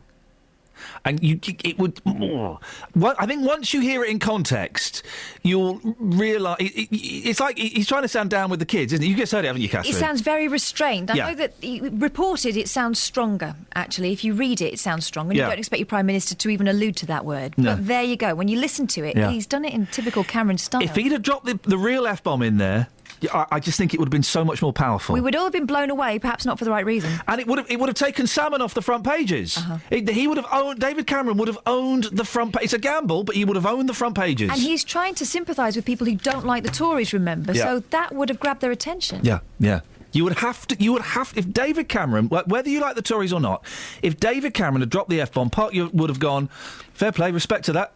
Part of you would have done it. I know it. We'll play it after 7:30. I think that changes the argument slightly. Now, a councillor who decided to allow a serial rapist back on the roads as a taxi driver in Milton Keynes has been given another important role on the council. Stuart Burke resigned as the chairman of the regulatory subcommittee just over a week ago, but last night was drafted onto a committee which scrutinises the work of the authority. The problem there, well... He's already illustrated that perhaps his judgment isn't up to scratch, and now he's making more judgments. Terry Baines is from the Fishermead Residents Association, joins me now. Terry, you were at the meeting last night. What did you make of it? Absolute shambles here. Tell me why. Absolute shambles. The Lib Dems showed their true colours last night, yellow. Cowardice, because they didn't stand up. The leader did not stand up and say his people had done wrong. They have, they say you haven't. It just shows the contempt they're showing for the people of Milton Keynes. There have been so many calls for Mr Shafiq and Mr Burke to resign as councillors. It was surprising that they both got, well, you could say politely, moved sideways. You could argue they've been promoted. Well, they have. But if you really think about it, they're virtually the smallest group in Milton Keynes Council. If they resign now and we manage to get by-elections, they're going to be pushed further and further into the political wilderness in Milton Keynes. Because, in honesty, who can trust a group that doesn't work for the people of Milton Keynes? the leader of the Lib Dems, I'm sorry, cannot stand up for the people of Milton Keynes. He's standing up for his own group and to keep them inside Milton Keynes Council. Mr. Burke will now serve on the Overview and Scrutiny Management Committee and the Overview and Scrutiny Working Group. Mr. Shafiq became a member of the Health Scrutiny Committee and the Joint Negotiating Committee. They are both responsible for making big decisions and overseeing what other people do. They've illustrated, haven't they, Terry, that they can't make big decisions, that some of the decisions they made in the past have been wholly inappropriate. You're so right. I mean, Mr. Shafiq still has not accepted that he did wrong. He still says he's a scapegoat. Sorry, he's not. But nobody stood behind him with a gun to tell him he had to stand up for this rapist and get him a licence. And we have to remember that Councillor Stuart Burke was a man who actually signed the papers to give the rapist a Hackney licence, even though the information was on the table. And I was going to say, it's not just a rape. That I don't mean that in the slightest. You can't really compare these violent crimes. But the crime that this cab driver did, the crimes he committed, and this is not to in any way, downplay any other sexual attacks, they were particularly violent, particularly vicious, very aggressive, involved an accomplice. This was a horrible person that got this job, a dangerous person. That's right. And those two councillors, along with the other one from Labour, Gazza McKenzie, put my wife, my teenage daughters, and the rest of the female population of Milton Keynes at risk. It's not acceptable. It is definitely not acceptable. But the other thing that does need sorting out, Iain, is the system of committee appointments must now be reviewed at Milton Keynes Council, because there is no way that the other groups and the other councillors who can see this could stop the appointments last night. It is wrong. It must be dealt with at Milton Keynes Council. Two final questions. If the former mayor continues as a councillor, what will you do, Terry? I'm not giving up my campaign to get him to resign. Absolutely no way. I will keep on and keep on and keep on. And it's not just my residents on Fisher Mead that are backing me. I'm getting people from all over Milton Keynes that are now backing me. His days are numbered. Also, in about just under an hour's time, we're going to speak to the leader of the Lib Dems on MK Council, Douglas McCall. What's your message to him? When is he going to grow a spine and look after the people of Milton Keynes instead of himself and his group at Milton Keynes Council? Do the right thing, Mr. McCall, and get rid of these councillors. Terry, I'm sure you'll be listening in an hour's time. Make sure you are. I really appreciate your time this morning. As you can hear, people obviously very, very passionate about it. That was Terry Baines, let me get his name right, from the Fishermead Residents Association. We'll be speaking to the leader of the Lib Dems, Milton Keynes Council, in about 50 minutes' time. We'll be putting those points and more to him. Across beds, hearts and bucks. This is Iain Lee. BBC Three Counties Radio. Bit of passion. Little bit of passion first thing in the morning. That's what we need, isn't it, Peter? Yes, indeed. What would you like to have a whinge about this morning, sir? I just want to talk a bit of common sense to your programme, actually. Oh, well.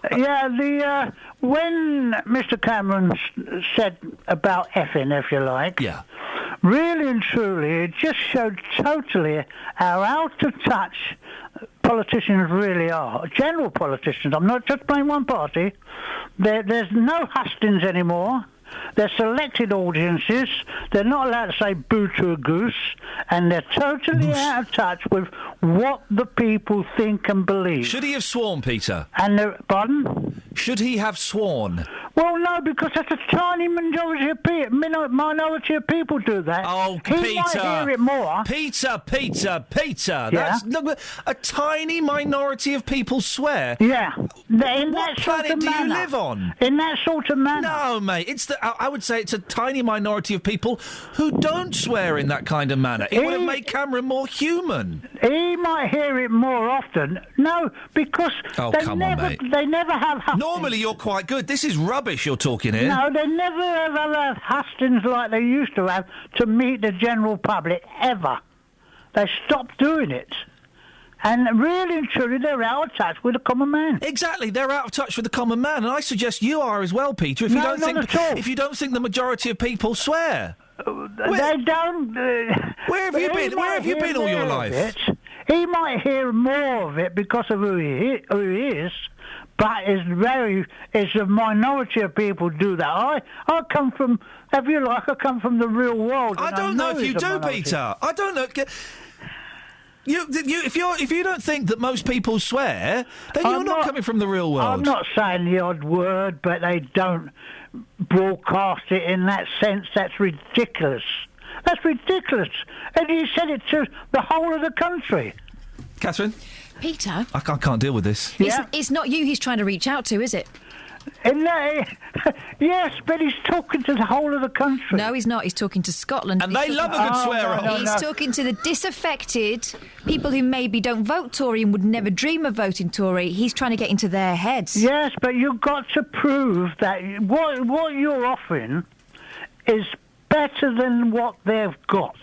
No, I don't think. No, I don't think. I don't think you actually do at this stage of the argument. That you could. We've had the arguments about the pounds, about euro, about businesses. We've had all that. Now, I think in this last week, it's about emotion, isn't it? You've got to connect with those people who haven't decided. We'll play the whole speech, or as much as we've got of the speech in a few minutes. But the speech is all about how much he cares about keeping hold of the union. Well, I believe he's totally out of touch. But really totally out of touch. But all politicians are. Hang on a second. You saying that not many people swear?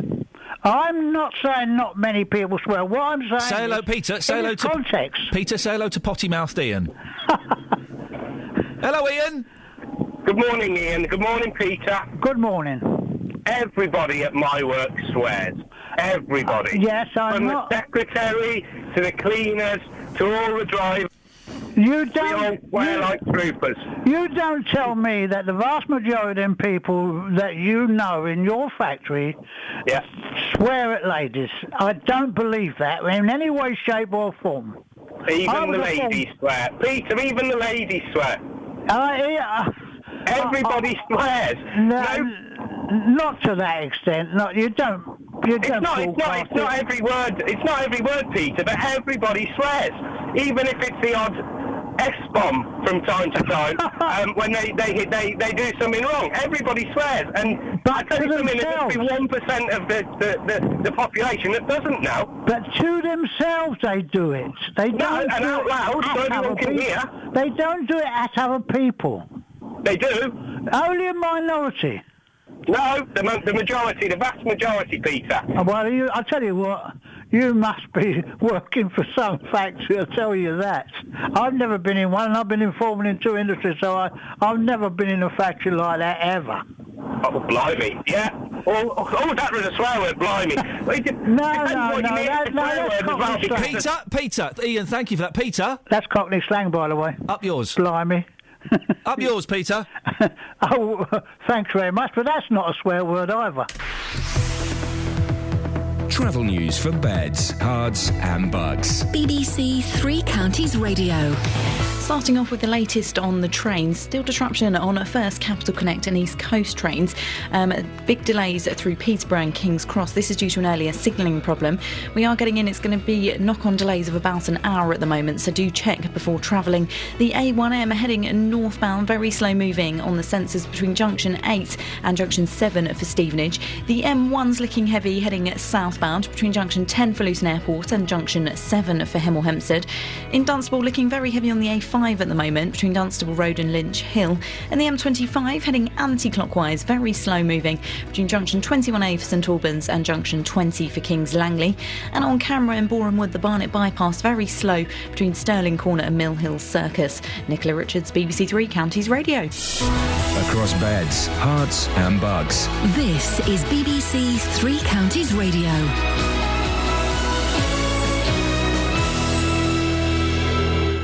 It's 7:30. I'm Simon Oxley. Central Bedfordshire Council is being criticised for reinstating a registrar who refuses to marry same-sex couples.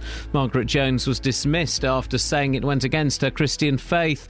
A Milton Keynes councillor at the centre of the row over a convicted rapist being allowed to drive a taxi has now been given a new committee role. Lib Dem Stuart Burke resigned as the chair of licensing. There's also a new role for the former Lib Dem mayor, Subhan Shafiq, despite calls for him to step down.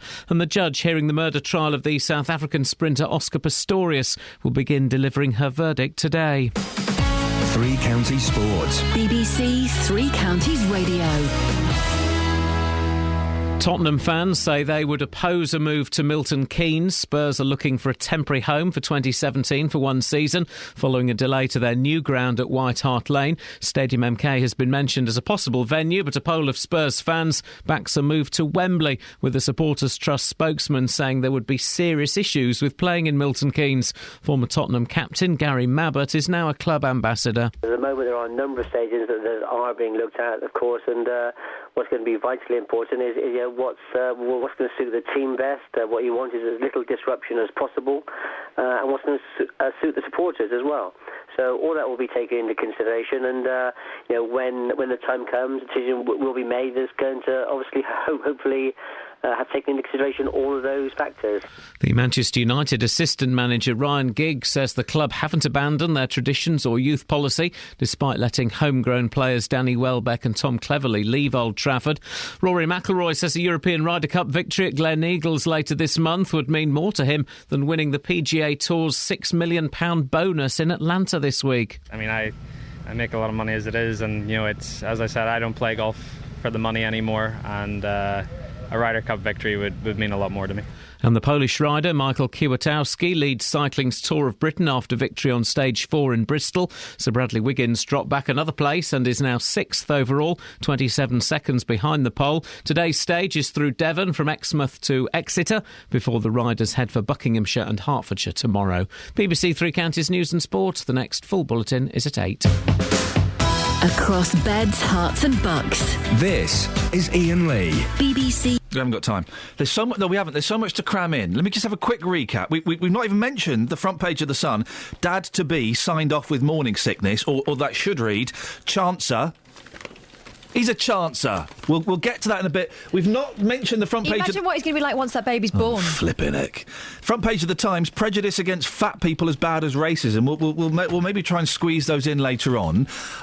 We are talking about should you keep your butter in or out of the fridge. I've had a couple of... I'm very much in the fridge, you're very much out. Well, of course you keep it out of the fridge. Why? Because butter is a dish on the side, eggs never in the fridge. Iain is right, says April. Thank you very much. Talking about... there's so much today, it's too much. Same-sex marriage. A registrar got the sack and then got her job back because she refused to marry gay couples. Ken has said... no one has the basic human right to deprive someone else of their basic human rights. Also, as a Christian myself, I can tell you there is nothing intrinsic in the faith that discriminates against same-sex relationships. Some Christians choose to take a view against it, which I believe says more about them than their faith. Isn't that interesting? Personally, I support same relationships and marriage. Ken, well done you. We're also talking about David Cameron saying effing when actually... should he have said effing? You want him to drop the F-bomb? Yeah. Should we have a listen to the thing he did, and then we'll get some texts and stuff on this, right? So this is what was being described as a very passionate speech by David Cameron to save the Union. Sometimes, because it's an election, because it's a ballot, I think people can feel it's a bit like a general election, that you make a decision and 5 years later you can make another decision. If you're fed up with the effing Tories, give them a kick, and then maybe we'll think again. This is totally different to a general election. This is a decision about not the next 5 years, it's a decision... And on he drones. There's no passion there. You can almost hear him rustling the script. Oh, but he almost swore. And he didn't. A little titter. It's limp, it's lame. If he'd have dropped that F-bomb... I met David Cameron and I thought he was a prig with a G. I thought he was before he was Prime Minister, I thought he was thoroughly unpleasant and I just didn't like him. But that's personality. That's personality. If he'd have dropped that F-bomb, boom! I would have. My respect for him would have gone up. You've got to look at who he's talking to. Yep. who he's talking to in person there isn't really who he's trying to reach. He's trying to reach the bloke sitting at home who has got no time whatsoever for the Conservative Party and who is not going to listen to that. Justin, anything different. You've taken this to the streets, haven't you? Yeah, I have indeed, actually. Did you hear that little bit of audio then of him? Yes, I did. What did you reckon to it? Well, I just think if you're going to do what he did, you might as well go the full way, mightn't you? What, no. Oh, you mean say F? Yes. Yeah, if he's going to say effing, why not go the full way? Because people know what he means, don't they? So why not say it? So I've been asking people this morning, would they like to hear our Prime Minister swear more, and would they be offended if he was to swear in public? Here's what people had to say, Ian. He's very high up, and he went to all these big posh schools. Yeah, and he don't seem to be like an ordinary person, does he? He's better that way when he talks normal, swearing a bit like a normal person would. So you would like to hear him, some of these speeches, but particularly about Scotland, if he's passionate about it, why not swear? You wouldn't be offended by that at all? I wouldn't be offended at all, no. No, I think that would be more better. It seemed more natural that way, you know. Because let's be honest, most people, they swear, don't they? They do swear, but I suppose he'd swear on his own when he's at home, but... you want to see him do it in public? I think it'd be better that way. It seemed more natural, more normal. Would you, sir, would you like to hear him swear a bit more in public? No, not at all.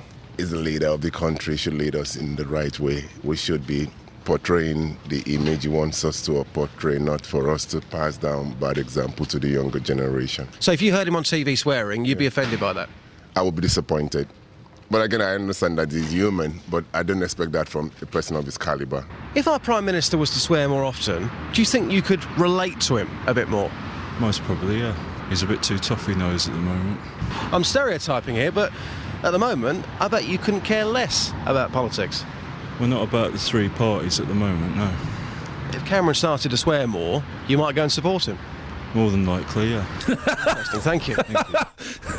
There you go. The word from the street, as we do every single day. That last gentleman was absolutely wonderful. Do you know, it sounds like a mad idea getting him to swear, but do you remember when Tony Blair started dropping his T's? Oh, yeah. To get a bit, now and again, you get a bit estuary. Yeah. That's all part of the same subtle thing, reaching out to people who don't think politics is for them. And that wasn't passionate. I was talking to Catherine about this. When Gordon Brown was obviously on his way out as Prime Minister, he delivered, I believe they call it a barnstormer. I can't remember what it was about, but I think it was about kids or maybe the NHS. He delivered a fantastic speech. It's in the round, and he's not got a script, and you've never seen anything like it from him. Really passionate, really powerful. People are really. It's a really amazing thing to watch. Okay, if Cameron had pulled something off like that, instead of this, well, I value the union more than my job, and chucked in an F-bomb, boom, the No campaign would be 10, 15 points in the lead this morning. Do you remember, a lot of the criticism of Brown at the time was that he kept trying to do this he came across as a very cold smile. Yeah. Why do they keep trying to force them to be something other than what they are? Yeah. I don't mind him being a dour Scotsman if that's what he is. At least we feel like it's real. And this is why Farage is doing so well. He's doing a bit of an act, guys. You may not have realised that, but a lot of people are falling for his guy in the pub holding a pint, having a fag routine. Because they can relate to him, exactly. That's why. And, if David Cameron wants to come out and make a speech today and swear, I guarantee you a lot of people, like that last gentleman there, who have absolutely no interest in this whatsoever, would suddenly be taking an interest because he's relating to the real people. 08459 455 505. Justin, we've got another job for you. Yeah, go on, boss. Front page of the Times, and we tried to squeeze this in earlier, but it's so busy today. Prejudice against fat people as bad as racism. Making fat people feel bad about their weight only makes them heavier, according to researchers who say that weight discrimination should be treated like sexism or racism. What's the question, Catherine? Is fatism the new racism? Do you think people will get that? How would you put it, Justin? Probably something along those lines. I'll probably say... Is it as bad as? Do you think people discriminate you because of your size? Wow, but you will have picked them out because of their size, so maybe you want to rethink that. I don't know. I'll come up with a question. What do you think, Justin? Do you think that the attitude we have towards fat people is the same as racist or sexist attitudes? Let me put it this way, okay? If you've got 10 people going for a job on television and one of them is vastly overweight and the other 9 are not, Who do you think is going to get that job? Eamon Holmes. No, seriously, he's a big fella. Well, actually, you look at, men and women, it's different. I sometimes watch TV and I think that man, if he were a woman, wouldn't have a job on telly. Yeah. OK. They just look like blokes, whereas the women have all got to be leggy lumpies. No. The lady whose name escapes me, who does little reports for This Morning, she was on Big Brother. Oh, yeah, but she's there as a big personality, isn't she? Right, OK. Alison Hammond. Alison Hammond, that's it. She's a delightful woman. I know Alison. She's absolutely delightful. OK, Justin, go take it to the street. Go speak to you in a little bit. Take care. Justin. Yeah? I sent you in a little mish yesterday. Yes. We're trying to find a catchphrase for Jonathan Vernon Smith. Yes. Did you take that out? Oh, yes, I've taken that one to the streets. Beautiful. At 8:20 this morning. We've gone to the streets and got our listeners to do voiceovers, and you'll hear the three options. I tell you what. At 8:20. I tell you what. Can we? Because we've got quite a big guest at 8:20. Can we shift that, and can we shift Jonathan to 8:30? I'll ask him. Just because we've got the Lib Dem guy coming on to talk about taxis, I want to make sure we get full time with him. Okay. So we'll do that if it's okay with Jonathan, just after 8:30, just. And I'll sweeten Jonathan up with a couple of late entries. Oh, go on. It's easy as 1, 2, 3 to call JVC.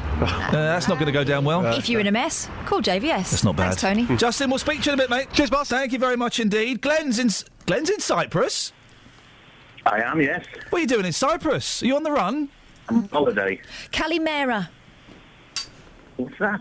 It's how you say good morning to your Cypriot hosts. You might want to learn that Yeah, one. come on, mate. Tikanis. Well, I don't know any Spanish. They speak English here anyway. Cypriot. Do you hear that? I don't speak any Spanish. Wow. They speak English over here. Flipping, I meant they don't speak Greek. That's what I meant to say. Well, they do. They do speak Greek. Have you... What have you had for breakfast? A nice British fry-up? I had similar. Their bacon's not quite the same as ours, but I have had a fry-up. Oh. Have you had a beer yet? No, it's a bit too early, but as soon as I got off the plane yesterday, I did. Yeah, of course you did. You're in a foreign country, so you're trying to make it as much like home as possible. Why? With the great... Listen... You go on. Go on, yes. I was going to say, with the greatest of respect, you're in Cyprus. You just said it's 28 degrees, beautiful part of the world. What are you phoning up Luton for? Talking? Why do you want to touch this rubbish? Well, because I listen to you every day, and I can't get my iPad to connect. So I thought, well, I'll give you a ring. Well, you can get a life.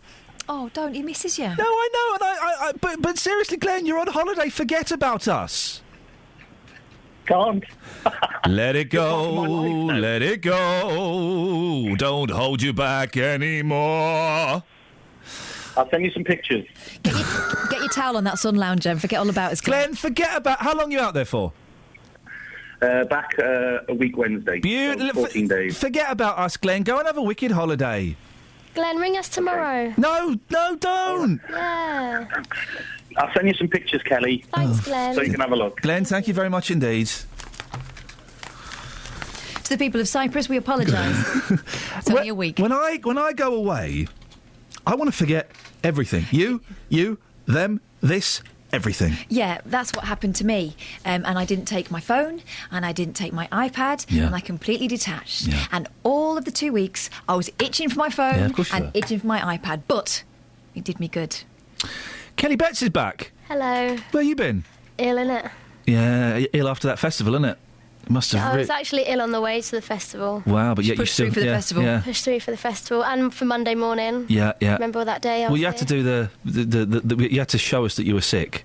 Oh yeah, that was my thing. Yeah. Standard procedure. I thought I'd go in so they can see that I'm not well. Mm-hmm. They'll send me home. Then they'll send me home, and then they've done it. Then 2 days off, and then it's their responsibility. I'm still not feeling very well. Oh, so, battler. Who knows what will happen tomorrow? I've got a good idea. Yeah. Yeah, you probably bunk off again. Hey, you're like this. Do We you know can do how it now. boring it is being unwell? You're like this chancer on the front page of the Sun, right? The front page of the Sun. Phantom pregnancy scandal. This guy's a chancer. Oh dear, there we go. That was Dad to be signed off with morning sickness. What is this rubbish? A father-to-be has become the first man to be signed off work with morning sickness. Security guard and chancer Harry Ashby... Did you add a bit in there? Yeah.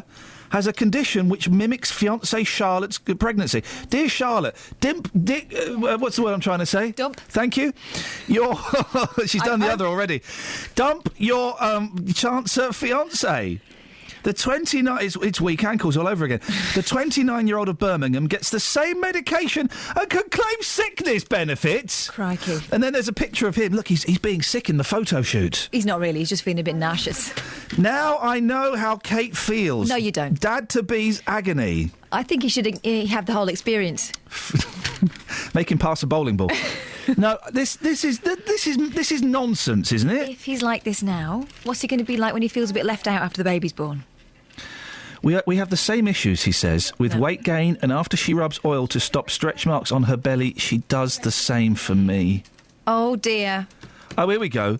She doesn't have to tell me what we have to buy for dinner because we crave the same foods. Things we never ate before, but now can't get enough of. Like Chinese meals and Lucozade. Hang on. Makes you sick, doesn't OK, it? unless he lactates afterwards, I ain't buying this. This is... Can someone sheds... This is nonsense, isn't it? This is clearly a chancer who's having a laugh. 08459 455 555. Travel news for beds, cards and bugs. BBC Three Counties Radio. Starting off on the trains this morning, still delays of up to about an hour on First Capital Connect due to the signalling problems at Peterborough, so through King's Cross, major problems still. Taking a look at the M1, very slow moving between junction 10 of Luton Airport and junction 7 for Hemel Hempstead. The M25 heading anti-clockwise on the speed sensors, looking very slow moving between junction 21A for St Albans and junction 20 at King's Langley. In Chiswell Green, rather heavy on the North Orbital Road just at the Shell roundabout. And taking a look so far in Boreham Wood, very slow moving on the Barnet bypass between Stirling Corner and Mill Hill Circus. Nicola Richards, BBC Three Counties Radio. Thank you very much. 7:46, it's Thursday the 11th of September. I'm Iain Lee. These are your headlines on BBC Three Counties Radio. Central Bedfordshire Council is being criticised for reinstating a registrar who refuses to marry same-sex couples. A Milton Keynes councillor at the centre of the row over a convicted rapist being allowed to drive a taxi has now been given a new committee role. And the judge hearing the murder trial of the South African sprinter Oscar Pistorius will begin delivering her verdict today. Let's get the weather. Here's Sarah.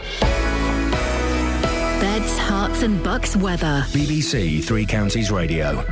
Well, it's a pretty mixed bag out there at the moment. We've had some cloud move towards us from the east as we've gone through the last couple of hours. So some parts of the three counties are pretty cloudy right now. Elsewhere, we do have a bit of brightness coming through. At the moment, it tends to be towards northern parts of Bedfordshire and towards northern and western parts of Buckinghamshire that are seeing a bit of brightness. Elsewhere, it's fairly cloudy and a lot of cloud around through the day today, but staying dry once more. So it's cloudier than yesterday. We'll see some brightness coming through this afternoon, though, as that cloud starts to thin and break a little. In the best of it, top temperatures of around 18, possibly 19 Celsius if you get some really good sunshine coming through. But generally, we'll see highs in the 17 to 18 Celsius mark. We'll do better tomorrow, though, after a cloudy night tonight where temperatures don't fall away too far. We'll be up in the high teens or 20, possibly 21 degrees tomorrow afternoon as we see much more sunshine coming through after a fairly cloudy start. And through the weekend, we stay dry and settled. It's not until the start of the new working week we'll be talking about any rain, and even then, at the moment, it's just a hint of the possibility of some rain. Nothing concrete in the forecast in terms of rainfall. We stay dry right the way through the weekend. Thank you, Sarah. Imagine cycling 127.9 miles. Now imagine cycling that without a break. Tomorrow, the Tour of Britain comes to the three counties, and we'll be with it every step of the way. From midday, I'll be live from Princess Risborough as it passes through. And from 3, I'll be at Hemel as the riders cross the finish line after a gruelling day. The Tour of Britain, tomorrow from midday. Here on BBC Three Counties Radio. Call 08459 455 555. BBC Three Counties Radio. You know, sometimes when we do this show, Catherine, let's be honest. Let's pull the curtain away and see the wizened old man hiding there. There's not a lot of content. You know that. I know that. Kelly knows that, don't you, Kelly? Well, I missed what you said. OK. So, but today, there's loads of content, isn't there? There's loads of it. We've got fat people, we've got gay people, we've got Chancers. We've got... And that's just us three. Hey, who's who? We've got Prince's Risborough. Yep. We've got effing swearing politicians. And we've got Butter. Anthony and Milton Keynes. Good morning, Butter. Hello, Ian. What would you like to say about Butter? Just want to say I've got a quick funny story to tell. When my funny butter story. Was, a futter. Butter for me. She always tends to leave it in the fridge, and I get it out, leave it out for a couple of days, then put it back in the fridge, and it's hard again. So what I do, I put it in the microwave and melt it. Beautiful. And one day I forgot about it. When I opened the microwave door, there wasn't any butter left. It was just a liquid. So I wouldn't recommend doing that. But I 9 times out of 10 leave my butter out in the bread bin because it's easier to spread rather than it be rock hard. Have you got a butter tray dish? Yeah, I've got a butter tray, but it's metal. But obviously I have to take the butter out of there first to put before I put it in the microwave. I quite often get a knob and put that in the microwave. If you do it for too long, you're right, you get oil. Yeah, if you do it just right, it spreads on that toast. Beautiful. And you've got to be careful. If you've got a shiny tub, sometimes the metal in it can... you don't put the tub in the microwave. I don't put the tub in. I've done that. It's just like... A little bowl. In a bowl. Yeah, a little bowl. And obviously, I forgot about it one day, and of course, when the microwave pinged, it opened... There wasn't no butter left. No. I have had a revolutionary idea in the last few moments that I'm going to take to the dragons. Here we go. Pre-buttered bread. Right? You wrap it like you do a cheese slice. It's not messing about. It's not that ridiculous, is it, actually? I just want to ask you quickly, Ian. Yes, sir. You said about this guy's invented this knife and that. Where were you likely to get that from? I'm guessing the internet. Yeah. Hang on a minute. Let me find the story, because it's a good story. It's I think it's going to be on sale for Christmas. Right. Is what they were saying. And what paper? It wasn't in that. It was in the mail. I'll put it on your list now. Hang on a second. Yeah, it's going to cost about 15 quid. Yeah. And it'll be on Amazon or something like that, won't it? It would be like in Robert Dyson's and Asda's. Well, actually, yeah, you did mention that one, Robert Dyas. Yeah. It might be. You're interested, aren't you, Anthony? No, I just like some of the stories. But I've got to quickly say who cracks me up on your show. Go on. Well, it's two. Dennis from Dunstable and Peter from Walmer Green. He always likes to phone up for us. Don't encourage them, Anthony. Please. We don't want to encourage them to call in. Anthony, I appreciate your thoughts on butter this morning. Hot knife. So, yeah, what's wrong with a pre-buttered loaf? Nothing is wrong with it, mate. It's actually a brilliant idea. Wouldn't it just all soak in, though? So when you get it, the bread would still be quite dry? I've got to work on it. Yeah, you work on it. I've got to get a prototype. I think we're going to get somewhere with this. I went through a thing when I used to work in B-Jams, second mention of the day. I would make toast in the morning, butter it, wrap it in cling film, have it for lunch. Cold, soggy toast. Beautiful. Beautiful. Market that. Yeah, OK, I will do. Thank you very much indeed. 08459 455 555. If anybody can make my dream of cold, soggy toast become a reality. Now, a public meeting is due to be held in Sandy tonight to solve a row over whether residents can put ornaments on their relatives' graves at the local cemetery. We've covered this story a bit over the past few weeks. Sandy Town Council says these items can hinder maintenance work and can be a hazard to staff, or some of them have been stolen. Am I right in thinking she's about to walk past my window? But Catherine, am I right in thinking this is the mayor who didn't want to speak to us for this? Yeah, the mayor refused to speak to us, refused to come on this show. And I've said to the mayor, you can have 30 minutes. Come on the show for as long as you want, and I won't interrupt. Still no reply, which I think is disappointing. We can speak now to Trixie Smith, the Sandy resident, and his family buried at the town cemetery. Morning, Trixie. Morning. Just remind us what you're unhappy about. Well, being told that they're going to remove stuff because take all the stuff off the graves. What kind of stuff? Who have you got buried there, and what kind of stuff did you have on their graves? Relatives there. Oh, OK, so it's an important place for you. And what stuff did you have? What stuff is going to be removed? Well, they said you can't have solar lights, you can't have any, personal memento things like knickknacks. They call them knickknacks, but they're not knickknacks to us. No, they're hugely significant, I'd imagine. Yeah, they are. On my mum's I've got a little, birdhouse, but it's only a tiny thing. It's not a real one. Yeah. Because she likes feeding birds. It's just personal things that relate to between you and the person. Yeah. That you've lost. But in one way, I agree with what they're saying, but all around the headstone, up the back of it and everything, yeah, I do agree that shouldn't be there because it does hinder the maintenance. But if it's on the headstone and it's secured, I don't see that there should be a problem. You know, the strimmer they're using up there has no guard. Yeah, which is not. That's actually part of the big problem, doesn't it? Is that they're saying that the strimmer will be damaged and they're putting their lives at risk because of that. But yes, if a guard was put on the strimmer, that might change things ever so slightly. Because that's not actually the right thing to be using round headstones with no guard on it. You're going to the meeting tonight, Trixie. Are you going to be speaking there? I am. Yeah. What do you plan to say? Well, I don't know yet. It depends what winds me up. Yeah, you're just going to see how it goes. I think that's probably the way. Don't prepare anything. Just maybe have 2 or 3 points that you definitely want to get across, so you don't come out and kick yourself and think, "Oh, I didn't mention that. Oh, I forgot to say that." But just see how it goes. Are you confident that the council will take on the feelings of the residents?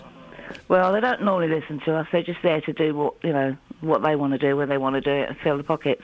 It's disappointing, isn't it, that the mayor has refused to come on this show. He doesn't like me, which is fine. You don't have to like me. Perhaps the town council wasn't available to stick a hand up his back and work him. I couldn't possibly comment, Trixie. If Sandy Town Council does pursue this and they do still say you've got to take off everything, what's your next move? Are you going to give in, or are you going to take this further? Not at all. I don't see why we should. There's lots of cemeteries around that allow all this stuff, because they know, what it's like. They know that people have these feelings even after someone's gone. I've collected up most of the petitions today, or some of them, and the comments that, as far as I'm concerned, the signatures don't mean nothing. They should read the comments that people have written about, what they think they should do this. And those comments are kind of telling their personal stories, are they? Well, they're telling them, lay off, basically. A lot of them some of them are quite rude, but... Oh, dear. The basic idea is, how dare you be so disgusting to do that? Trixie, listen, I wish you the best of luck tonight. Make sure you get heard, and maybe we'll speak soon. OK. Trixie, thank you very much indeed. Trixie Smith, Sandy resident. Your thoughts on that, please? 08459 455 555. And the mayor, whose name escapes me. What's the name of the mayor, Kath? Do you remember? I can't remember his name. I can't remember. I can't remember. His name escapes me. He doesn't like me, so he won't come on the show. Well, he thought we'd make him look a fool, but, you can only look a fool if you say something foolish. Come on and talk to us. You can only... No one can make you look a fool. Only... the times I have been made a fool, I have done it to myself. Been plenty of them. I've done it to myself. No one has made me look a fool. I have made myself look a fool, sir. Listen, and I've told you, you can have special rights, Mr. Mayor. You can come on. We'll give you 15 clear minutes. If it goes on for half an hour, it goes on for half an hour. And I promise you, hand on heart, I will not interrupt. Now, I don't say that to many people, but I think you're the only person I've said it to. I will not interrupt, Mr. Mayor. We made that offer a couple of weeks ago. We've heard nothing. I think it's... What politician turns that down? OK, I think it's a little bit... I think it's a little bit arrogant to not come on to talk on a local radio station about something that has got people upset. And this has really got people upset. I don't know, maybe he thinks it's a trivial thing. We've had people in tears on this show because of this. I bet there'll be tears tonight at the meeting. It's a really personal, touching thing. And to not come on and address the residents, I think it's a little bit disrespectful. And a little bit foolish. 08459 455 555 is the telephone number. Will Jackson is Will it? Jackson. I believe. Let me check. OK. That's what it says on the Town Council website. We'll verify that, but I think that's the gentleman. You're right. Thank you, Catherine. 08459 455 555. Swearing politicians is fatism, the new racism, and butter in or out. Travel news for beds, cards and bugs. BBC Three Counties Radio. Still seeing delays of up to an hour at the moment on First Capital Connect between Peterborough and King's Cross due to that earlier signalling problem at Peterborough. Tickets are being accepted on East Coast, East Midland trains, so do check before travelling. The M1 very slow on the sensors between Junction 10 for Luton Airport Spur Road and Junction 7 for Hemel Hempstead. The M25 very slow heading anti-clockwise between Junction 21A for St Albans Albans and junction 20 at Kings Langley. Also very heavy anti-clockwise between 18 at Chorleywood and junction 16 for the M40. On camera, the Barnet bypass in Borehamwood looking very heavy between Stirling Corner and Mill Hill Circus. Nicola Richards, BBC Three Counties Radio. Nicola, thank you very much indeed. Hey, it's a busy show, isn't it? A lot to cram in the next hour, including, just after 8:30, we will be playing Jonathan Vernon Smith.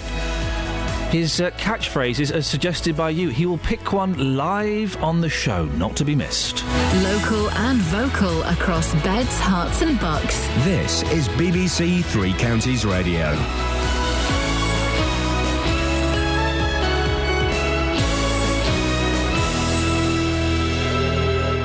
It's 8 o'clock. I'm Simon Oxley. The headlines: Bedfordshire Council criticised for reinstating registrar, taxi row councillor given new role in Milton Keynes, and judge to deliver verdict in Oscar Pistorius case. BBC Three Counties Radio. Central Bedfordshire Council is being criticised for reinstating a registrar who refuses to marry same-sex couples. Margaret Jones was dismissed after saying it went against her Christian faith. Following a successful appeal, she's been offered her job back and can choose not to conduct same-sex ceremonies. Stephen Evans is from the National Secular Society. The Equality and Human Rights Guidance actually makes clear that employers should consider requests for an opt-out, but they're under absolutely no obligation to grant one. And I think by granting one, you undermine the dignity of gay people, and I think that's what Central Bedfordshire needs to understand. A Milton Keynes councillor at the centre of the row over a convicted rapist being allowed to drive a taxi has now been given a new committee role. Lib Dem Stuart Burke resigned as the chair of licensing, and there's also a new role for the former Lib Dem Mayor Subhan Shafiq, despite calls for him to step down after giving the rapist a character reference. Terry Baines from the Fishermead Residents Association was at last night's council meeting. The Lib Dem showed their true colours last night, yellow. Cowardice, because they didn't stand up. The leader did not stand up and say his people had done wrong. They have, they say you haven't. It just shows the contempt they're showing for the people of Milton Keynes. And the leader of the Lib Dems on Milton Keynes Council, Douglas McCall, will be speaking to Iain in the next half hour.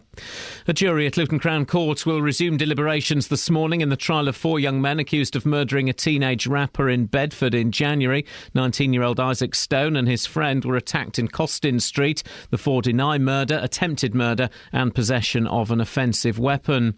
The judge hearing the murder trial of the South African sprinter Oscar Pistorius will begin delivering her verdict today. The Paralympic gold medalist denies murdering his girlfriend, Reva Steenkamp, at his home on Valentine's Day last year. He claims he shot her by mistake. Emma Sadler is a South African legal analyst. He could be found guilty of premeditated murder. Now, I don't think that's going to happen because it wasn't really a focal point of the trial, this premeditated portion of the crime. The second is that he can be found guilty of murder. The third, of course, is that he's found guilty of culpable homicide, which is when you kill somebody negligently. It is a competent verdict for a murder charge. And then, of course, the final one is that he will be found not guilty and acquitted. The Royal Bank of Scotland has said it's ready to move its headquarters from Edinburgh to London if there's a yes vote in next week's Scottish independence referendum. A new opinion poll has given the No campaign a 6-point lead. Staff at Luton-based Monarch Airlines could be heading for industrial action over changes to pay and pensions. It follows a decision by the company's Swiss backers not to invest any further into the company's pension scheme. In sport, Tottenham fans say they would oppose a move to Milton Keynes. Spurs are looking for a temporary home for 2017 for one season, following a delay to their new ground at White Hart Lane. Stadium MK has been mentioned as a possible venue. The weather, a dry day, but with more cloud and fewer sunny spells, a maximum temperature 19 degrees Celsius. And you can get the latest news and sport online at bbc.co.uk/3 counties. Big tour.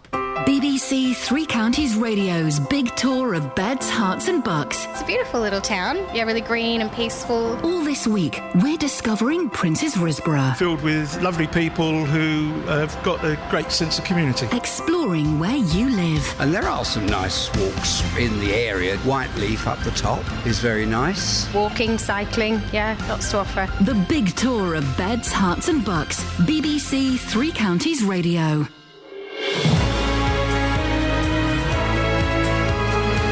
Morning, Iain Lee, BBC Three Counties Radio. Man alive, it's a packed show this morning. How we may have to go on for an extra 15 minutes. Jonathan, is it all right if we finish at 9:15? We've got lots to get in this morning. Coming up, we'll be talking about a registrar who was sacked and then reinstated after she refused to marry gay couples. She was a Christian. Is she right or is she wrong? Should David Cameron have actually said effing instead of just saying effing? Justin's out on the street finding out whether fat people and the attitude towards them is the same as sexism or racism. And I think that's all we've got. That'll do for the moment. 08 459 455 555. Across beds, hearts and bucks. This is BBC Three Counties Radio. Now, the National Secular Society is demanding to know why Central Bedfordshire Council offered to reinstate a registrar who refuses to marry gay couples. Margaret Jones turned to the Christian Legal Centre after being sacked for bringing the local authority into disrepute. She'd never been asked to conduct a same-sex wedding and argued she'd lost her position as Senior Deputy Registrar for her beliefs rather than her actions. Well, I'm joined now by Sian Lambert from the Lesbian and Gay Foundation charity and also Andrea Williams from the Christian Legal Centre, which advised Margaret Jones. Good morning to both of you. Morning. Morning. Andrea, let's start with you. Margaret Jones, she couldn't possibly carry on as a registrar while openly discriminating, could she? Oh, she wasn't discriminating at all. She was exercising her freedom of religion, her freedom of belief. She actually was serving the community, as she had done for many, many years. She was prepared to seek to work her way through. No gay couple were ever going to be refused a marriage because there were other people that were prepared to conduct it. And indeed, Margaret Jones was prepared to do all the paperwork and to be the second registrar. She wasn't prepared to say, I'm happy to pronounce you man and man, was she? No, because she doesn't believe that a gay couple can be pronounced. Well, that is discrimination, isn't it? No, it's not, because actually it's not at all. It's actually expressing a belief that many people up and down the country absolutely believe. Well, many people believe that. Many people up and down the country believe that black people are inferior. It doesn't. It's still discrimination. That's a very unfair comparison. Tell me why. Because homosexuality is all about behaviour. It's about and it's behaviour that many people, many Christians will say that it is wrong. They will say that all sex outside of marriage between a man and a woman is something that is wrong, and that's something that many people up and down this country believe, and that it cannot amount to marriage. Sian, Andrea, let me just... one second, let me just bring Sian in. You'll speak again, Andrea. Sian Lambert from the Lesbian and Gay Foundation. To refuse to marry a gay couple is not discrimination. Well, I don't really see how it isn't discrimination. Whether or not this registrar believes that same-sex marriage should be legal, it is actually the law of the land now. And I think there is totally a comparison to be made. If she didn't believe that a black person should marry a white person, should she be allowed to carry out she hasn't believed. Absolutely not. She would. Andrea, just let Sian finish. Andrea, just let Sian finish. That might not be something she believes, but in the past, religious people have used the Bible to justify not carrying out marriages between a black person and a white person.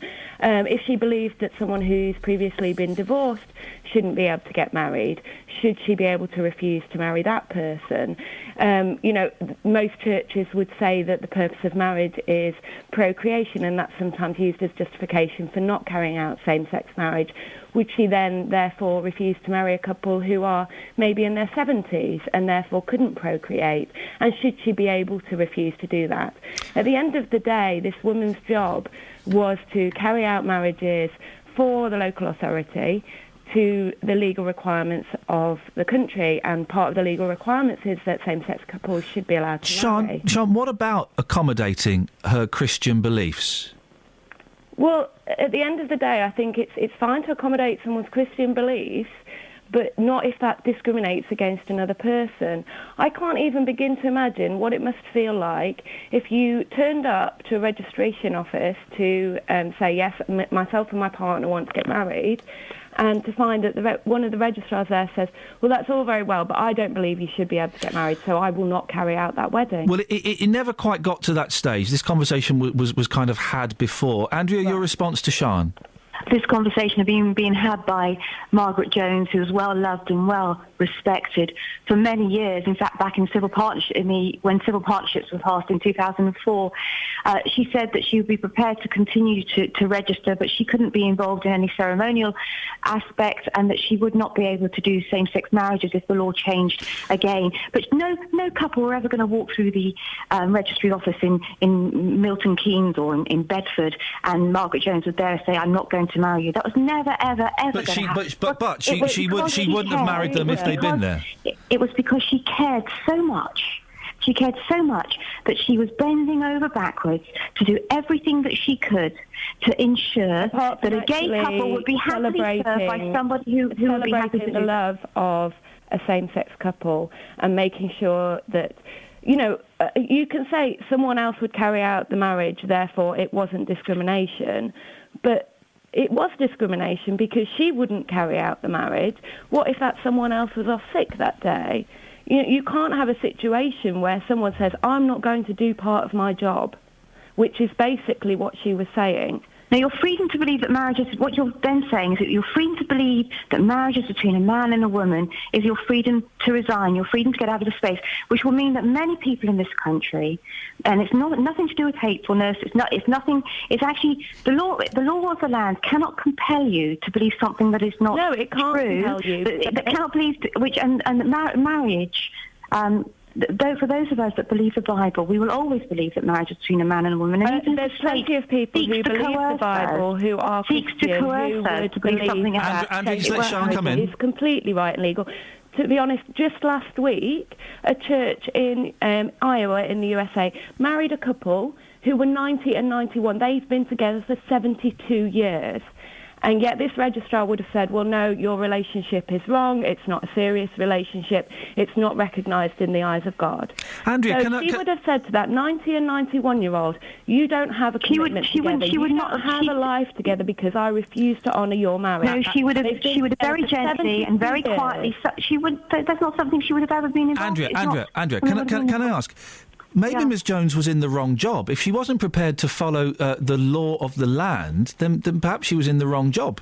Margaret Jones is 54. She's been doing this job all of her working life. But the law has changed, and if she's not prepared to follow the law, the law has... The law is not forcing churches to marry same-sex couples. Hang on, Sian. Let Andrea... No, it's OK, don't worry. It's a heated debate. But, Andrea, the law has changed, and if she's not prepared to accommodate the law in her job, then the implication is she's in the wrong job. No, the law also has to accommodate Margaret Jones. The law has to accommodate those with religious beliefs, with Christian beliefs, and has to balance the two. You're basically arguing that the law has to accommodate discrimination. That's what you're arguing. You're arguing that the law should accommodate someone discriminating against another person.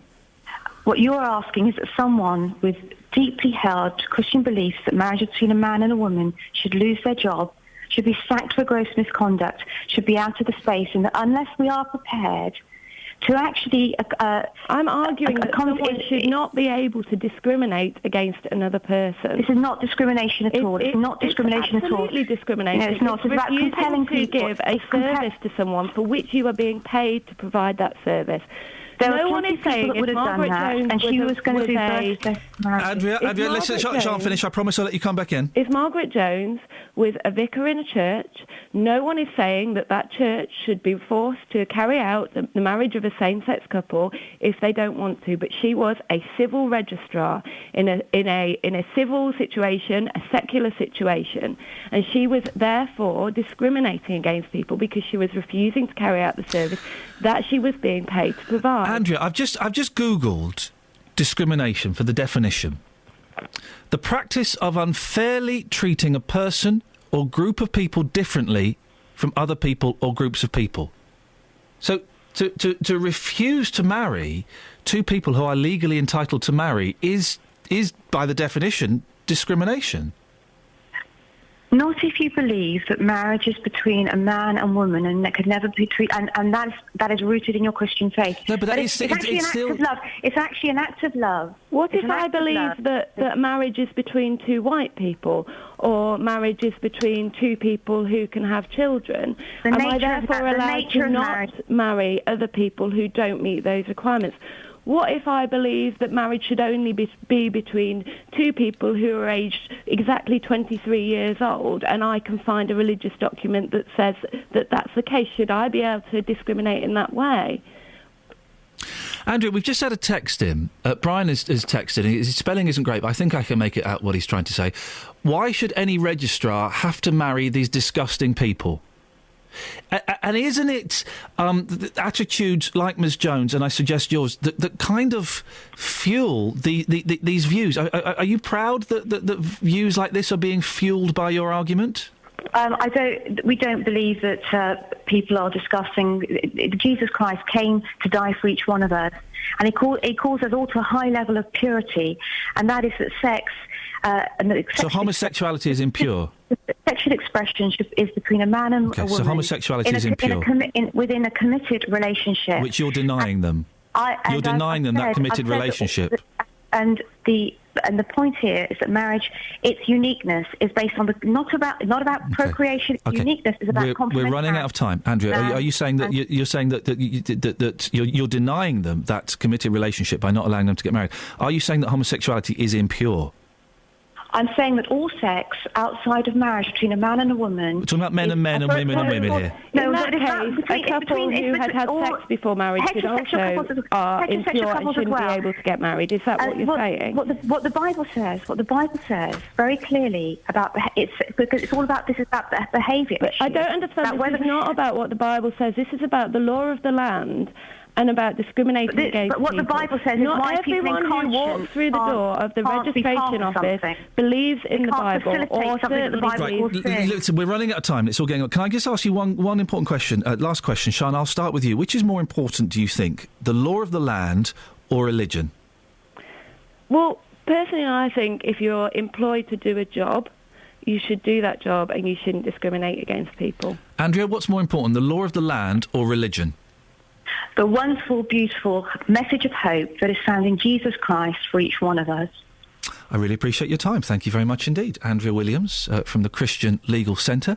The other voice you heard there was Sian Lambert from the Lesbian and Gay Foundation charity. Could I put that question out to you? It just came to me at the end there, and I think it's quite a pertinent one. What's more important, the law of the land or religion? 08459 455 555. Travel news for beds, cards and bugs. BBC Three Counties Radio. The latest on the train situation, still disruption of about an hour at the moment on First Capital Connect due to a signalling problem at Peterborough between Peterborough and King's Cross. Taking a look so far at the A1M, that's looking heavy heading northbound between Junction 8 for the A602 and Junction 7 for Stevenage. The M1's looking very heavy heading southbound between Junction 10 for Luton Airport Spur Road and Junction 7 for Hemel Hempstead. The A41 in Kings Langley is looking slow on the sensors between the Hemel Hempstead turn-off and Junction 20 for Kings Langley. And the M25 very heavy anti-clockwise between Junction 19 at Watford and Junction 16 for the M40. Nicola Richards, BBC Three Counties Radio. Nicola, thank you very much. Simple question, it just kind of popped up at the end. What's more important to you, the law of the land or your religion? 08459 455 555. It's 8:18. These are your headlines on BBC Three Counties Radio. Central Bedfordshire Council is being criticised for reinstating a registrar who refuses to marry same-sex couples. A Milton Keynes councillor at the centre of the row over a convicted rapist being allowed to drive a taxi has now been given a new committee role. And the judge hearing the murder trial of the South African sprinter Oscar Pistorius will begin delivering her verdict today. BBC Three Counties Radio.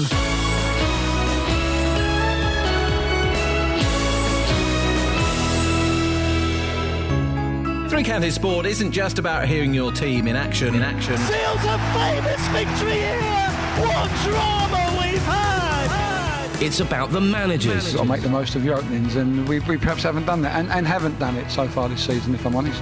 The players. We know we need to be better. We're not being complacent. We'll find a solution that will get us playing how we was last season, how the fans expect us to be playing. And the fans. I'm getting seriously concerned we could end up back where we started. Every day, we bring you latest news on your local team. Wycombe Wanderers remain fifth in League 2 after a 0-0 draw with Bury. Stevenage lost 3-2 at home against York. Three Counties Sport, keeping you up to date with Luton, Watford, MK Dons, Stevenage and Wycombe every day of the week on BBC Three Counties Radio. Call 08459 455 555. BBC Three Counties Radio. Really, but by the way, JVS will be with us just after 8:30. Really interesting conversation there that we had with Sian Lambert from the Lesbian and Gay Foundation and Andrea Williams from the Christian Legal Centre about gay marriage. It's prompted Oliver in Aylesbury to call in. Good morning, Oliver. Good morning. What have you got for us, sir? Well, you made a comment during that debate regarding black people, which I took offence to, and I'm sure many would. Your belief is that many people up and down the country may believe that, have a belief that black people are inferior. Okay, I think you may have dealt with that better by countering that. It may be a belief, or people might think that white people are inferior. Okay, Oliver, permission to interrupt, sir. Yeah, please. I have absolutely no idea what you're talking about. What, are you saying that I said that black people were inferior? That's the comment that you made. Could you give me the at least paraphrase what I said? Well, I've just said. Well, I said black people are inferior. Did I? You said people up and down the country may have a belief that black people are inferior. Can you prove that? Well, yeah, people do think that. They're called racists, Oliver. I don't know if you've heard of them. Racists? Yeah. They think that black people are inferior, yes. I don't think that... Let me clarify. I don't think that black people are inferior, but some people do think that. And if you don't believe that, you're living in Cloud Cuckoo Land, sir. Well, I'm not living in Cloud Cuckoo Land. What I'm saying is many people might think that white people are inferior. Yes, they do. Those are racists as well. Those people exist. It's sad, isn't it? Exactly so. So I'm not quite sure what I've angered you with by pointing out that racists exist. No. I mean, I think you handled it quite wrongly, and I shall take this a tad further. Well, don't shout at me, Oliver. Talk to me. No, I'm not shouting. You just said you'd shout at me. No. I said I'd take it a tad further. Okay. Just to ensure that we have a decent bias of opinion rather than... Oliver, I've literally got no idea what you're banging on about, mate. I said that some people think black people are inferior. They do. They're racists. And some people think that white people are inferior. They do. They're racist. What's upset you? That we live in a racist world? It's terrible, isn't it? No. Your comment upset me. You might have... How did it upset you, Oliver? Yeah, you might have countered that by what we've said. No, I'm not going to counter it, mate, because you've taken offence at nothing. You're looking for a fight, sir, and I don't know why. How did it offend you? Absolutely not. How did it offend you? It offended me because what you're doing, you're promulgating a belief that I think is wrong, and I think is... I know what you're upset about. Right. Shall I clarify it for you? Please do. You're upset that I compared black people to gay people, aren't you? And you don't like gay people.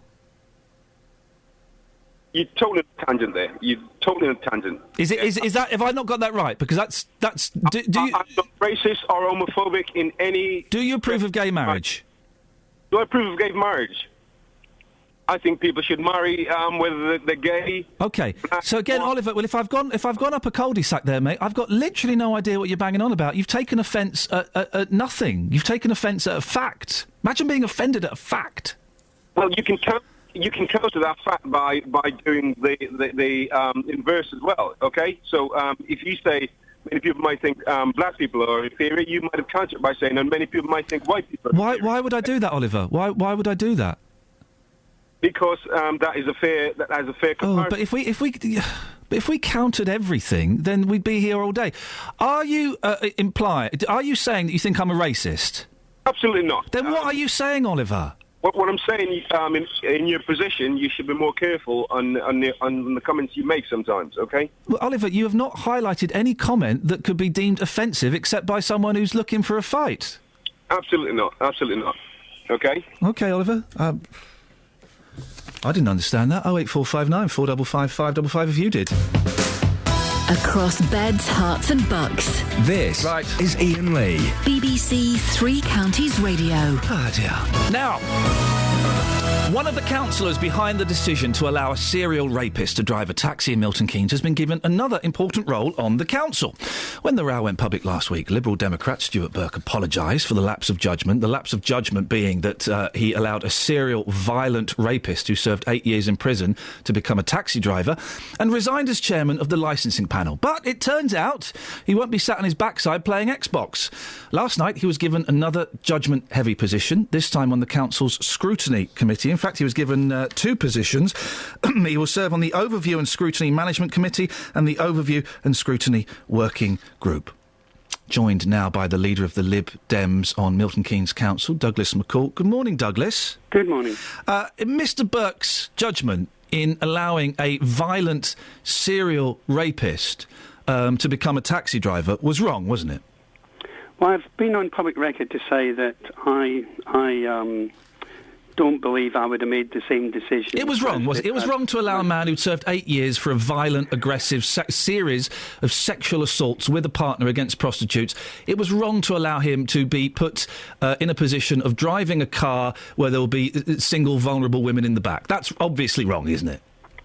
Well, I'm not trained in licensing. I wasn't at the hearing. I didn't hear all the evidence. Here's the evidence, Douglas. I clearly say that I believe if I'd been in the room, I wouldn't have come to the same conclusion. Douglas, yeah. The evidence was this gentleman who was given a driving licence, had served a taxi licence, had served 8 years in prison for 8 years. He'd served 8 years. That's a long time for a series of violent, aggressive, degrading sexual assaults on prostitutes. No one could argue that that was an appropriate thing to do, to give that person a taxi licence. You seem to be hesitating around that slightly. No, I struggle to understand why the hearing, the subcommittee made the decision. But yet you can't come out and say it was a wrong decision. Well, why can't you come out and say it's a wrong decision, sir? Sorry, I've got a tickle in the throat here. As I say, I don't think. I've said I don't think it was the right decision. I've said so. It was a wrong decision. Pardon? So if you don't think it was a right decision, it was ipso facto a wrong decision. Well, I wasn't in the room, and we need to. What more do you need to know, Douglas? This person serially raped loads of prostitutes. What more do you need to know? We need to also remember that by the time it got to Councillor Burke's hearing, it had already been. A licence had already been issued before. I've already said I don't think it was the right decision. So it was the wrong decision. That's another way of saying it. I don't think it was the right decision. Okay, so you're saying it was the wrong decision for him to give that licence to Nadeem Ahmed Kiani, who served 8 years in prison for a series of violent sexual attacks. So why is he still a councillor, and why has he been promoted? He's not been promoted. He's working on 2 committees. He has been demoted. He was a chair of a committee, a chair of a very important decision-making committee, and he's no longer on that committee. He's been demoted. He's now on a non-decision. He's on a committee. He's on an important committee, sir, which questions the decisions of the council, and he has proved himself that he makes inappropriate decisions. That can't be right, can it, Douglas? Well, the problem is that he's not broken any law. He's not broken any council rules. But that's not the point, though, is it, Douglas? Whether he's broken the law or not, he has made he has put people's lives potentially at risk. He has made decisions that some of us struggle to understand why they made those decisions. And so he's now in a committee which questions the decisions of the council. Can you not see, sir, the irony of that? Yeah, the issue is that he's a serving councillor who's drawing an allowance as a councillor, so therefore he is continuing to do his work as a councillor. He's doing his casework, working for his constituents, and he's serving on committees. Now, that's what councillors do. Should he still be a councillor? Well, I think you've got to be proportionate in that. I have no power. The council has no power. No, but should he still be a councillor? I think you've got to be proportionate. He's not broken any rules of the law of the land. He worked within the council's policies and procedures, which have proved... Should he still be a councillor? Yes. He should be. OK. Yes. We spoke to the MP for Milton Keynes North, Mark Lancaster. Yeah. He questions the position of Stuart Burke. Have a listen to this. I think there needs to be a degree of soul-searching and whether or not they feel that they are appropriate for public office. I would have some doubts. He doesn't think they're appropriate for public office. Well, also, we spoke to... Your response to that?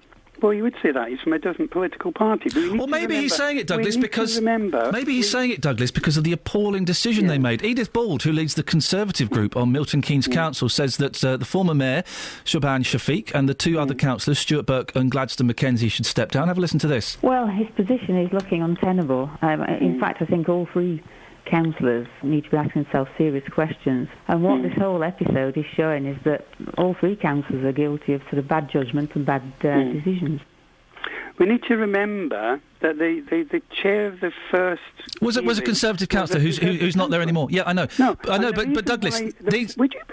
You keep asking me questions, but don't leave a gap for me to answer. But your answers, sir, you're not answering the questions with the greatest of respect. But please, continue. Away you go. Yeah, well, you keep talking over me, so it's very difficult for me to talk.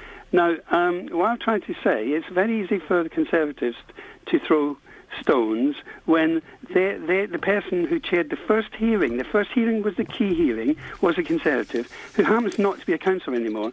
So they feel they can take the high ground. Douglas, are you proud? Are you proud? Are you proud to talk about party politics and play a silly little game like this when it's only a matter of luck that a woman wasn't sexually attacked in the back of one of your cabs? No one is defending the decisions made at the two hearings. I have been on record before of saying that I do not believe that I personally would have made the same decision. I know, you've said that already. Do you feel comfortable playing party politics when it's only a matter of luck that a woman wasn't raped in the back of one of your cabs? Now, the driver who was given the first licence, and I don't agree with the decision, drove around Milton Keynes for 3.5 years without any complaint. That we know of. No one's made a complaint. That we know. So that's okay, playing roulette with women's safety, is it, Douglas? No, I'm not saying that at all. I don't think... Can I just remind you of what he did? Can I just remind you of what he did, Douglas? Because I really don't think you're taking this seriously. This gentleman, this driver, Nadeem Ahmed Kiani, served 8 years in prison. He wasn't given 8 years, he served 8 years in prison. What would happen is... That is not true. What would happen is... That is not true. You've made a false statement. How long did he serve then, sir? Correct me. He served 3.5 years in prison. Thank you very much indeed for correcting me. What he would do is he would find prostitutes, he would negotiate a price with them, he would engage in sexual activity with them, then he would use a code word and his partner would jump out, they would beat the prostitute, they would rape her, they would do all kinds of horrible, degrading things to her with a weapon. Several times, he was a serial rapist. You think it's okay for that gentleman to be driving a cab, and you're now playing party politics with women's safety. Again, you're saying something that's true. I have repeatedly said that I did not... But one of your councillors who made that decision is being promoted and is in a board that monitors decisions. Right. You have made two false statements there. He is in a board that monitors council decisions, isn't he? Statements. Well, first of all, you say that I agree with him driving around. That is a false statement. You said it was only for 3 years. What's the problem? No. I have never, ever said that I agreed with the decision of the two hearings, and I do not agree it was the right decision for the... And yet the person who made that decision is now on a council... The person... wrong decision. The person who made that decision... You're talking over me again. I know, Douglas. The person who made that decision is now in a council board that oversees council's decisions. Can you not see how painfully wrong that is? So, the first thing you said wrong, you falsely accused me of saying it was okay for this person. You can pick up on my little misdemeanours, that's great. Why don't you answer the question? No, you're making false statements against me. I must correct you when you make a false statement. Why don't Douglas. And the second thing, you repeatedly say that Stuart Burke was promoted. He has been demoted. OK, Douglas, I've got that term slightly wrong. Would you deny the fact... The truth? Would you... Douglas, you're picking up on tiny things when women's safety is at risk here. I would have expected more from you, sir. Can you deny the fact that the person who made an awful decision, a wrong decision, as you said, is now on a council committee that oversees council's decisions? Can you not see the irony of that? No, He is in no decision-making bodies. He's on... He oversees council's decisions. Can you not see the irony of that? You don't understand how the council works. He is not on any decision-making committee. He oversees council's decisions, doesn't he? He's still a councillor. He oversees council's decisions, doesn't he, Douglas? He's on a scrutiny committee. So he oversees council's decisions. He has to apply judgment. When he has proved in the past, his decisions have been awful. Wrong, in your own words. He is a serving councillor, and he's carrying out his duties as a serving councillor. He's already resigned as a chair. He's been demoted, in effect. And, you know, he's not broken any law. He's not broken any rules of the council. He was working within the council's policies at the time. Those policies were found to be wanting. Those policies have been corrected. I have never agreed with the decisions made by either the first hearing or the second hearing. Leader of the council, Peter Marland, said at the council meeting on Monday night, quote, "The council made an inexplicable decision. The position of those councillors must go before the public when is a matter for them. There is no process for removing a councillor who has acted within the law as these have. However, these councillors need to examine their conscience. If you can't apologise, you can't even say sorry, it'll make it even more difficult to rebuild that trust in the future." That's Peter Marland, leader of the council. Your reaction, sir? Yeah. Well, Councillor Burke, who you've referred to, he has already said sorry. But in regards to the position of those councillors, as Peter says, it's an inexplicable decision. Well, we've currently got an internal inquiry to try and understand what's gone wrong here. No one's actually asked the councillors who made that decision why they made that decision. Now, we are... Have you not asked them? Pardon? Sorry, you've not asked the councillors why they made that decision? No, I didn't say that. Again, You said no one's asked them, so I'm assuming that means you. Sorry. The council itself has not asked. Now, the council has its internal audit department's trying to understand how the council managed to come up with not one, but two, to use your phrase, wrong decisions. And what concerns me, they're reviewing 7 other cases. So potentially we have 9 cases when members of the council have made a wrong decision. Now, that suggests to me that this isn't just one maverick councillor making a wrong decision. There's something systemic within the decision-making process if you have up to 9 hearings making wrong decisions. Don't you think that if 9 hearings making wrong decisions, there's something fundamentally wrong? We spoke to Terry Baines from the Fishermead Residents Association this morning. This is what Terry had to say. When is he going to grow a spine and look after the people of Milton Keynes instead of himself and his group at Milton Keynes Council? Do the right thing, Mr McCall, and get rid of these councillors. Douglas. Yes. Your response? Well, I gave a response to Mr. Bain at the council meeting. Well, give a response to him now for those who weren't there. Okay. I've explained I don't have any power, as Councillor Mound explained. None of us have any power to get rid of any councillors. It is up to those individual councillors to consider their situation themselves. So we have no power to get rid of a councillor. Would you like to see them go? I think we have to be proportionate, and that they haven't. We need to remember they haven't broken any law, they haven't broken any rules of the council. They have made decisions that we have difficulty understanding why they've come to those decisions. That may have potentially put women's health and lives at risk. Well, there is the question of risk, and that risk is luckily proved. People made the key thing was the judgment made by the first. Luckily, you're right. You said the word luckily. Luckily, no one was hurt. Would you have put your wife or a female relative in the back of a cab driven by Nadeem Ahmed Kiani? I've got a sister. I've got a wife. I've got. You'd be happy for Mr. Kiani to have driven her around. And clearly, I wouldn't be happy to do that. And there's your answer, sir. There's the problem, sir. Yes, but the point is, I've said repeatedly, I do not condone the decisions which were made,